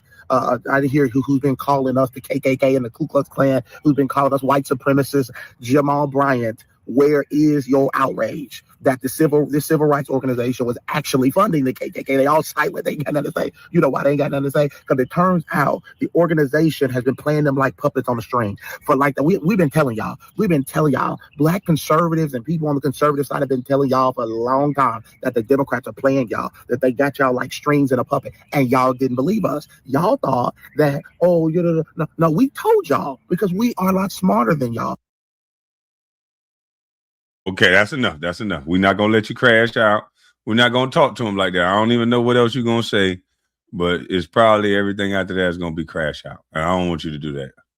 You know, we want them to hear the message. We want them to receive the message. And the way that they receive the message is you try to give it to them with no animus, no animosity. Just give them the message. So, founder is white and was fired for racism in SA. Salute. They vote for policy that is terrible, and but then won't admit it in hindsight. No, they never wrong. They too educated to be wrong. How you gonna tell somebody they wrong? I got a PhD. You heard what Kwame said. You can't tell no person that went all their life, went to school that long, that they wrong about Nathaniel. They too embarrassed. They connect education with their whole life. You could be wrong and educated. You could be wrong and dumb. Hell, you could be still educated. You're just wrong on this particular point. It ain't that big of a deal. Trust breaks. Everything tied to it just starts shaking. Dear God, Westcott, America's own. First of all, stop calling me Uncle Tom. It's Uncle Wes. You didn't know? What's wrong with you? Show some damn respect. You know, Uncle Tom is the one who taught you niggas how to read. Who else you think did it? He was the closest one to the white people. And if it wasn't him, it was the white people themselves. He's still mad and angry. It should have left you dumb. But anyways, does anybody notice anything different? I haven't seen Nick Fuentes stream in a minute. I wonder why. Maybe it's because we found out the Democrats been paying y'all. This is a grift that y'all listen to, trying to divide us. We got to know better than that. We got to stick together, baby. This Republican city, conservative nation. Yeah, the Southern Law Poverty Center got caught funneling $3 million to fund racist activists and right-wing activists that were really Democrats in disguise all along. You know, Laura Loomer been exposing Candace Owens hard. We found out that Candace Owens hired a Zionist Jewish lawyer. Candace Owens isn't streaming tonight. She just announced to her fans, oh, sorry, I didn't tell y'all. I'm going on a family trip. I ain't streaming tonight. I wonder why. Because that sounds like something I would say if my lawyer just dropped me from the case. I thought you hated the Jews. I thought you hated Zionists, but you needed them to bail you out. Well, Laura Loomer exposed it and he dropped your ass. What you gonna do now? Apparently you're leaving the country. I wouldn't be surprised if SPLC is paying you too. See, the problem is this. I love to see a nigga get humbled because this is what happens. Niggas get clout, they get a little bit of fame, they get some money, and then they start thinking they're bigger than the program. Oh, you saw what happened to Kanye? He can't stop apologizing now. He's writing songs about his apologies. Kanye is sick. Okay, I was with you in the beginning part, brother, but now you want them to be in the program to hamster wheel? Okay. All right, I was with you at first, my brother. My brother. I was with you, my brother. You just went a little too far, man. And I think you're gonna go even further, bro. We gotta drop the hate out of it when we trying to tell somebody something, man. You can't beat them over the head. I'm not trying to browbeat. I laugh at people personally that talk that trash, that talk that jazz. When it's personal between me and another person, I'm gonna go low. I don't give a damn. But if it ain't personal and I'm just trying to talk to people in general, I'm gonna try not to disrespect the whole group, because why would they listen to you after that? They're not gonna listen to you. You just disrespect everybody.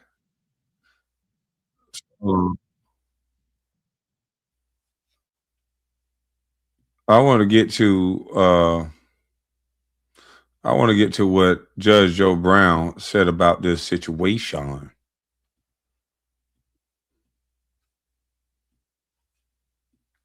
And it's on the Real Donna.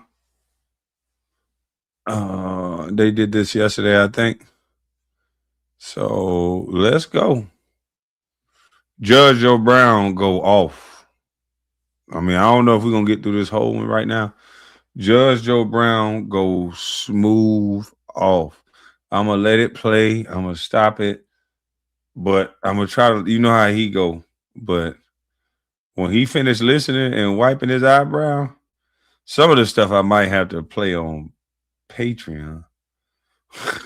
But it's up on here, so we'll see. Profit entity that purports to fight white supremacy and racial hatred by reporting on extremist groups and conducting research to inform law enforcement groups with the goal of dismantling these groups. As the indictment describes, the SPLC was not dismantling these groups. It was instead manufacturing the extremism it purports to oppose by paying sources to stoke racial hatred. The indictment describes this conduct in detail, but one troubling example is that the SPLC was paying a member of the leadership group that planned the Unite the Right protest in Charlottesville, Virginia in 2017 that resulted in the death of a person and injured dozens more. This particular person being paid by the SPLC allegedly received approximately $270,000 over the course of 8 years. In total, according to the indictment, between 2014 and 2023, SPLC paid at least $3 million to 8 individuals at least. These individuals were affiliated with the Ku Klux Klan, United Klans of America, National Socialist Movement, Aryan Nations Affiliated Sadistic Souls Motorcycle Club, the Nationalist Socialist Party of America, Nazis, and the American Front. Now, as the indictment lays out, after SPLC paid members of these extremist groups, it created work product that reported on these activities that the members participated in or contributed to. And to that end, it was doing the exact opposite of what it's told its donors it was doing. We're here today is to announce what the general just told you. The Southern Poverty Law Center, in a massive sweeping indictment, has been charged with allegations of fraud and using the banking system to perpetrate that fraud. I just want to talk about a couple of brief things here. The Southern Poverty Law Center themselves advertise to raise money to dismantle violent extremist groups for a period of at least a decade. They use their donor network to raise money to purportedly dismantle violent extremist groups. However, the SPLC, the Southern Poverty Law Center, used the money they raised from their donor network to actually pay the leadership of these very groups. I just want to say that again. They used the fraudulently raised money by lying to their donor network, thousands of Americans, to go ahead and actually pay the leadership of these supposed violent extremist groups. The groups, as the general laid out, include the Ku Klux Klan, the United Klans of America, Unite to Right, National Alliance, the National Socialist Movement, the Aryan Nation Motorcycle Club, and the National Socialist Party of America, and also the American Front. In at least one of these matters, our investigation revealed that funds were used to facilitate the commission of further state and federal offenses, totaling over $3 million. Furthermore, our investigation revealed that the Southern Poverty Law Center, on top of perpetuating this widespread, decade-long, multi-million-dollar fraud, conducted more criminal activity.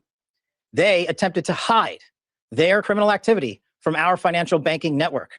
They set up shell companies and entities around America so that the financial institutions that we rely on as everyday Americans were deceived in believing that money was not coming from the Southern Poverty Law Center in the perpetration of this scheme and fraud, but rather fictitious entities they stood up to perpetuate this ongoing fraud. This is a serious and egregious violation of a group that purported to dismantle violent extremist groups, but in turn actually only fueled the hatred. This is an important case brought by President Trump's administration. We're thankful to the president for his leadership and funding of not just the FBI and DOJ, but his commitment to go out there and wipe out fraud and conspiracy and waste and abuse wherever it occurs, including the Southern Poverty Law Center. Even though this money was made to appear to be coming from legitimate people and legitimate entities, we at the FBI, with our great partners at the Department of Justice and in the state of Alabama, were able to comb through a decade worth of material, a scheme that took a decade to build, so that we were able to follow the money, because money never lies, and they got caught. As the Attorney General said, these charges are varying, they are widespread and wide-ranging, and this investigation is very much ongoing. Today, we're here to announce the charges of the Southern Poverty Law Center, and this investigation and the individuals who are responsible will be brought to justice. Thank you, General. We're here today. Okay, my analysis, there's a lot of tedious research that's been done, and it takes a long time to ferret out what they're talking about. What you're getting here is a long-term effort of a fire department with no fires to put out, so they set a few so they will maintain their legitimacy. The Southern Poverty Law Center came into being more than a half century ago, and it used to be a resource for research, case law, stuff like that. It would help out when it came to successfully bringing a lawsuit on behalf of the impoverished or indigent plaintiff. It also was a source of information that could assist in the defense of certain criminal charges that 50-some years ago were often brought for unwholesome reasons. Somewhere in here, it morphed into, let's get the Baba Yaga, let's get rid of Trump so we can get, at the time, Joe Biden returned to office for a second term, and then Kamala Harris in for her first term, which probably would have cemented a very poisonous thing in the American system. You notice they said the National Socialist Party of... Did y'all hear, y'all see that he chose to use the word poisonous? He chose to use the words poisonous, a very poisonous thing on society. Now, I'm going to say the words that he's going to say, YouTube already let him say it. But hold on to your hats. Hold on to your hats, because this is Judge Joe Brown style coming up. America. The German edition, the National Socialist Workers of, or the National Socialist Party of Germany, has the acronym that history knows as N-A-Z-I, Nazi. And that's what we're talking about. So it was used to finance these entities. And then you notice from when this was contemporary with events, when that Charlottesville thing was going on, who were they blaming? Donald Trump. And it turns out that the Poverty Law Center was behind it all. Now, you notice that they did not get indicted for supporting these fascist entities. They got indicted for trying to conceal it and laundering money and using the mails and also wire communications, which means what we're doing right now over the air, to conceal what they were up to. And that's what the indictments reflect. I imagine we're going to get some indictments coming down on BLM, and that's probably going to be delayed until the stage is set with what's happening here. And going after BLM will not be so, what's the word for it? Politically incorrect or phrased. Right.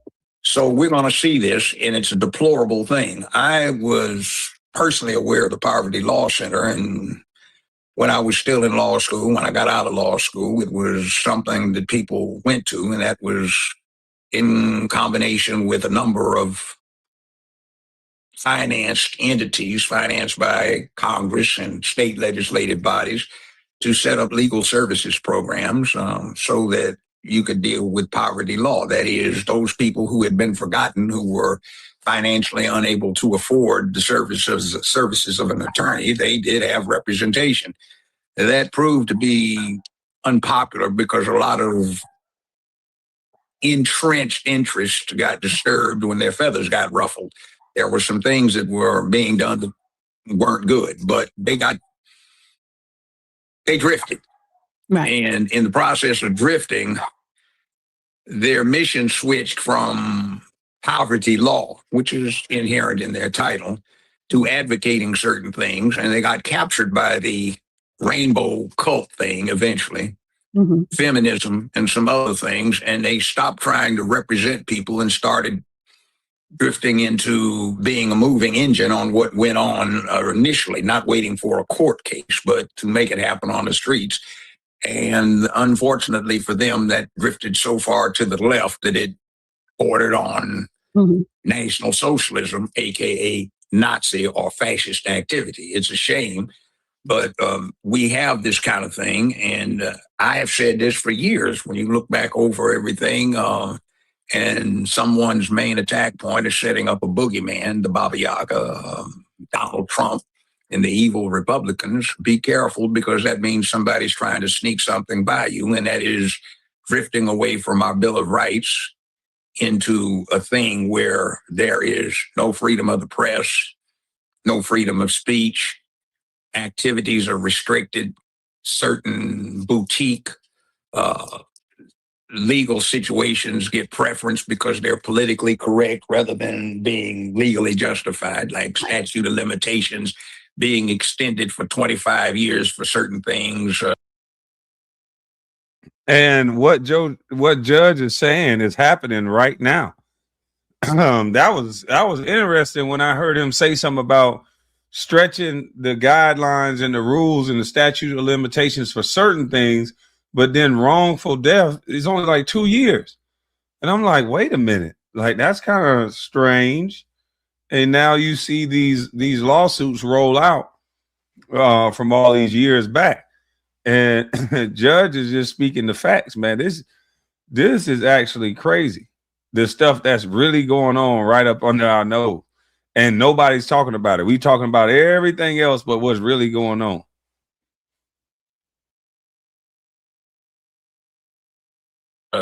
Whereas they are one or two for more serious things. So this is a trend that's been going on.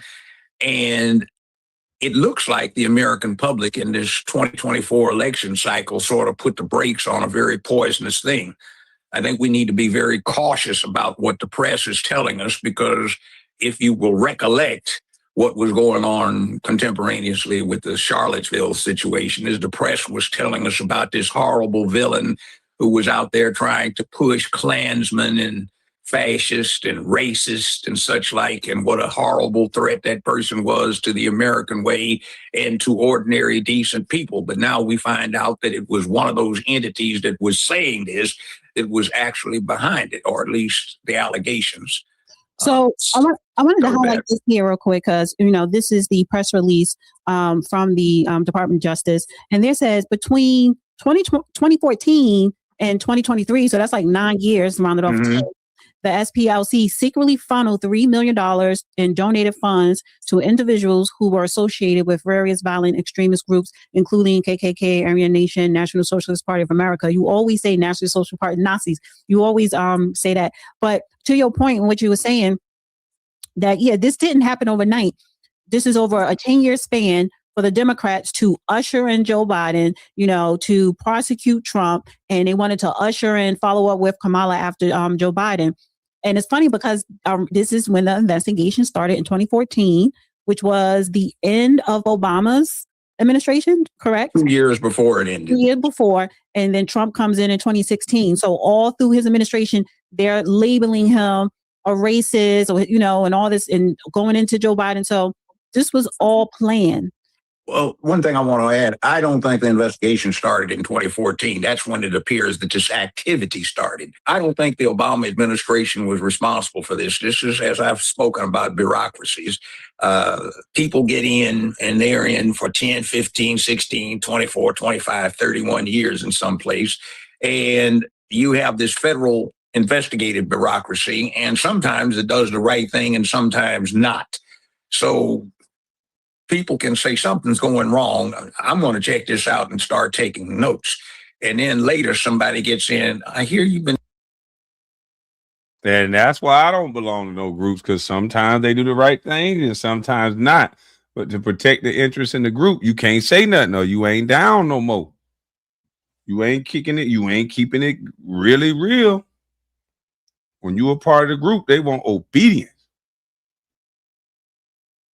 Taking notes. What have you got? Well, let me show you what we have right now. Okay, go for it. We understand the danger. The last administration wanted this to happen. So we've got the news media saying this evil boogeyman is out there trying to solicit Klansmen and racists and Nazis and everything.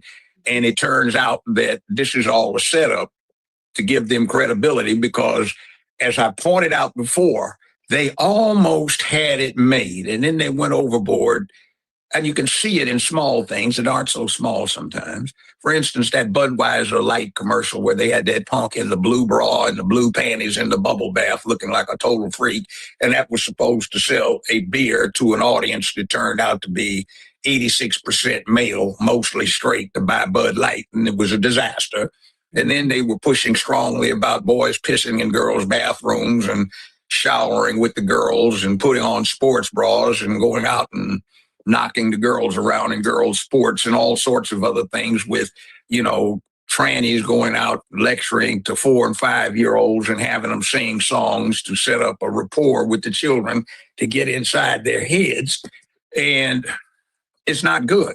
And that's an important thing.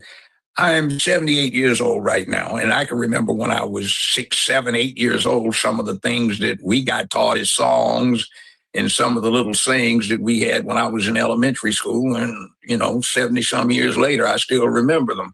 So I just shudder to think what's in the heads of some of these children that will influence their lives over the next 60, 70, 80. Well, I guess they'll live longer than 90-some years of their lives. So they've been doing this, and they almost got away with it. And we got told how it was hopeless. This evil man was going to go to jail, and he was impeached, and all of this other stuff. And it was horrible. And he got 32 convictions on a kangaroo court situation and all of this mess. And this is the person that's responsible. And then we find out that the press, which had they done their job of proper investigation, would have ferreted this out. Mm-hmm. And it turns out to have been an outright lie. And then they tried to tell it loud and long. And every time somebody stood up and said, oh, that's not what's going on.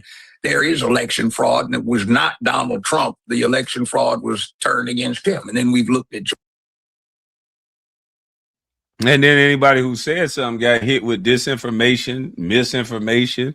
And then you got taken down. Your site got taken down. If you speak out against COVID or anything, that, and you're saying something that the mainstream is not saying, somehow you did something wrong. Somehow you're not smart enough. You're dumb. If Rollin Martin tell it. So it's like you're slowly losing that right to be able to say what you want freely and openly. Excuse me. That's opposing of what the mainstream is saying. That's when you know if you have rights or not. They can say anybody can say whatever, but there's a consequence. You start to act like China and these other countries. There's no consequence for free speech. If a kid can go out the house, and as long as they don't have curfew, as long as they don't violate curfew, you don't take their phone when they get back. You don't punish them when you gave them a right to go somewhere and they are within that time. So why are you punished for words that you're allowed to say? That don't make sense. But hey, to some smart people, it does. Georgia and Arizona and all across the country, and seen the huge fraud that was actually in place. And the person that was villainized was the only one, well, not the only one, but the primary one telling the truth. Well, before I play this clip here, I want to swing back to specifically the Southern Poverty Law Center, because I am so tired of Black suffering in America, the history of Black suffering being used as propaganda. Well, yeah, and then this other thing, see, growing up on a hard playground where people punched it out and the teachers walked very slowly over while the fight was going on, where for sport we ran to dozens and talked about everybody's mama as a sport, and it was hard, and there were things going on out in the streets. I can tell you this, if you just let somebody get away with this stuff, it turns into a real live mess. And they've just been letting people get away with it. And the public has gotten too soft and dependent. And it has been told it's a victim. Over. You're a victim. Over.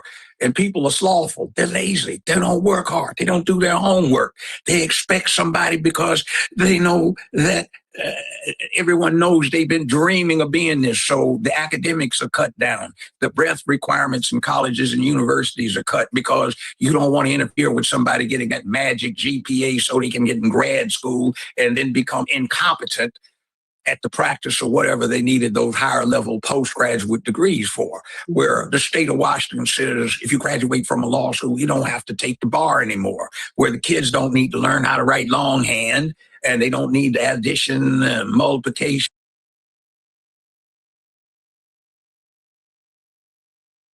And this is what they think is helping Black people by lowering the standards of tests, lowering the bar. And you have a lot of these Black governors and a lot of these Black mayors, like the mayor in Chicago, they want to look the other way on what they actually see. You got these teen takeovers tearing up, ripping through streets, burning up cars, and they talking about be careful calling them a gang. What the hell you want to call them? I don't care what you call them. Lock their little ass up till their mama and daddy come get them. I don't care what you call them. They're out here destroying property. Like, what?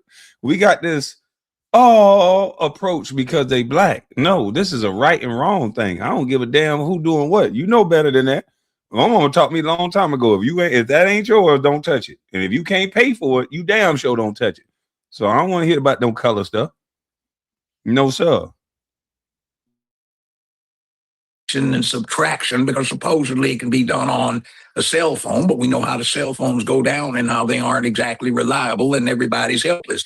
They're talking about electronic money, and I have a sneaking suspicion one of the driving engines behind that is you got people who come out of school ignorant and too stupid to count change. You know, Mickey D's literally doesn't have numbers on the cash register. They've got pictures of the product. And then I've talked to managers who said they can't even get some of the more recent employees on identifying the pictures with the real product. So, a lot of that, I think a lot of that stems from we have allowed. Yes. Somebody's mistreating me. But it's an insult to our ancestors, meaning my great grandparents, your grandparents. It's an insult to them who really lived through some harsh times. But so to bring it forward in present day is used as propaganda, but we allow it to be used as propaganda. We are not pushing back like Jewish people, and I'm not talking about the Zionists. I'm talking about Jewish people. No, you can't play or propagandize their lineage. Well, it's like it's worse than that. Mm-hmm. There used to be a problem, which is why the Poverty Law Center came to existence 55, 56 years ago. But it's not the same. So now the bad things come from the people that everybody was trying to protect. When you look at the wrong being done, it's not white folk doing it to anybody. It's the Black folk doing it to themselves. It's the Al Sharptons and the Maxine Wastewaters and the Cory Bookers and all of that bunch and the AOCs and, the Ilhan Umars, and the Jasmine Crockett bunch and that mayor that got run out of office up in Illinois that moved down to Georgia to run for an office as a Republican, that's what you're getting. And when our heroes become sissified freaks who everybody looks up to, but you find out what they've been doing behind the scenes that they don't deny, and it's kind of pathetic. It's like, where are the heroes? But you see, what we get is this victimization thing. Remember, it starts with, oh my God, we have to protect the children from bullies, the teachers and the police and the parents. We have to get involved so the children don't get bullied. Well, half of growing up to be an adult human throughout the entire time we've been on this planet, is learning how to deal with bullies one way or the other, and also putting the bullies in their place. So now the kids don't have to do that. And it's not just a black thing. Look at Back to the Future, McFly and Biff and all that stuff.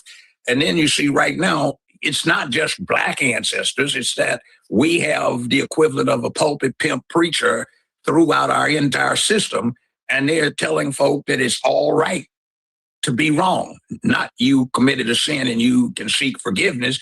It's not sin. Go ahead and do it. You're weak. You get your butt kicked all the time, and it's not your fault. So you don't need to try because we owe it to you, which is a little sneak attack to get you dependent on somebody else's handout so you aren't capable of doing for yourself. And it's a big, long scheme that leads to a poisonous end. I want to play this clip here. Know that this investigation was opened during the Biden administration and then mysteriously closed. I really don't have any information about why it was closed. And then we started again last year. The FBI did, working with the U.S. Attorney in Alabama. And it's extraordinarily egregious. You just talked about it. But imagine a donor to the SPLC if they were told, by the way, we're going to give the money you're giving us to the Ku Klux Klan. Okay, like in some cases over $1 million. I mean, it's incredible. Now, they say they're no longer using these informants in this way and that it was necessary because they had all sorts of threats against the organization, firebombing threats and other acts of purported violence. And that's why they had to use these informants. And to that, you say? Well, to that, I say, for one, the indictment charges all the way through 2023. So I'm here to speak about what they're doing right now, but that indictment charges a long period of time through 2023. And second, and more importantly, there's no allegation or information in the indictment that suggests they shared that information with law enforcement. They have communicated. They said they did. Well, they have communicated when they so chose with law enforcement over the years. There's no information that we have that suggests that the money they were paying to these informants and these members of these organizations, they then turned around and shared what they learned with law enforcement. To the contrary, or else we would have known from their own words that they had given this money to these guys, and we didn't know it. What about Charlottesville and the Charlottesville Unite the Right rally? Were they involved in that? Yes. So what we allege in the indictment and what the grand jury found is that one of the individuals that they paid was one of the folks who helped organize that terrible event. And so so imagine what we're talking about, Laura. We're talking about an organization that actively came out and just screamed it from the top of their lungs. So just so people understand watching this, did these informants in some cases, given the evidence you've seen, actually initiate what would ultimately be these activities? And obviously Charlottesville ended with a tragedy. Well, we know that they were part of those. They were part of it. Whether they were the leaders or the initiators, that'll come out, I think, eventually. But what we do know is that the very entities that this group was raising money to go against are the very entities that they were taking the money in and paying to these entities and these individuals associated with those groups. What was the money used for? Well, we don't know, because again, all we know is that they set up these fictitious bank accounts. Fake names, like the Constitution Group or whatever it was called. Then they had one called Fox Photography. Right. They're completely fictitious as far as the investigation has shown. Okay, yada, yada, yada. Let's get to the crunch. Yeah, I'm sure they occasionally told on some of the people they were funding. They were rat finks. They ratted them out after they set them up to finance them so they could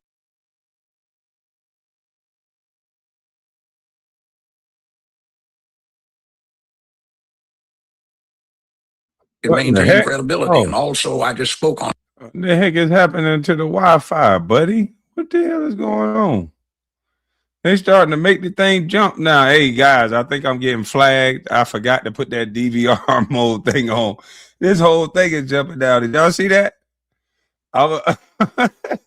Hey, I want to do a part 2 anyway. There's like about 40 more minutes left on this video. We're going to make a part 2 because I see right now, boy, they going to flag the heck out of this video. God dang, Judge Joe started talking about that. Oh, I already know the part they going to try to flag.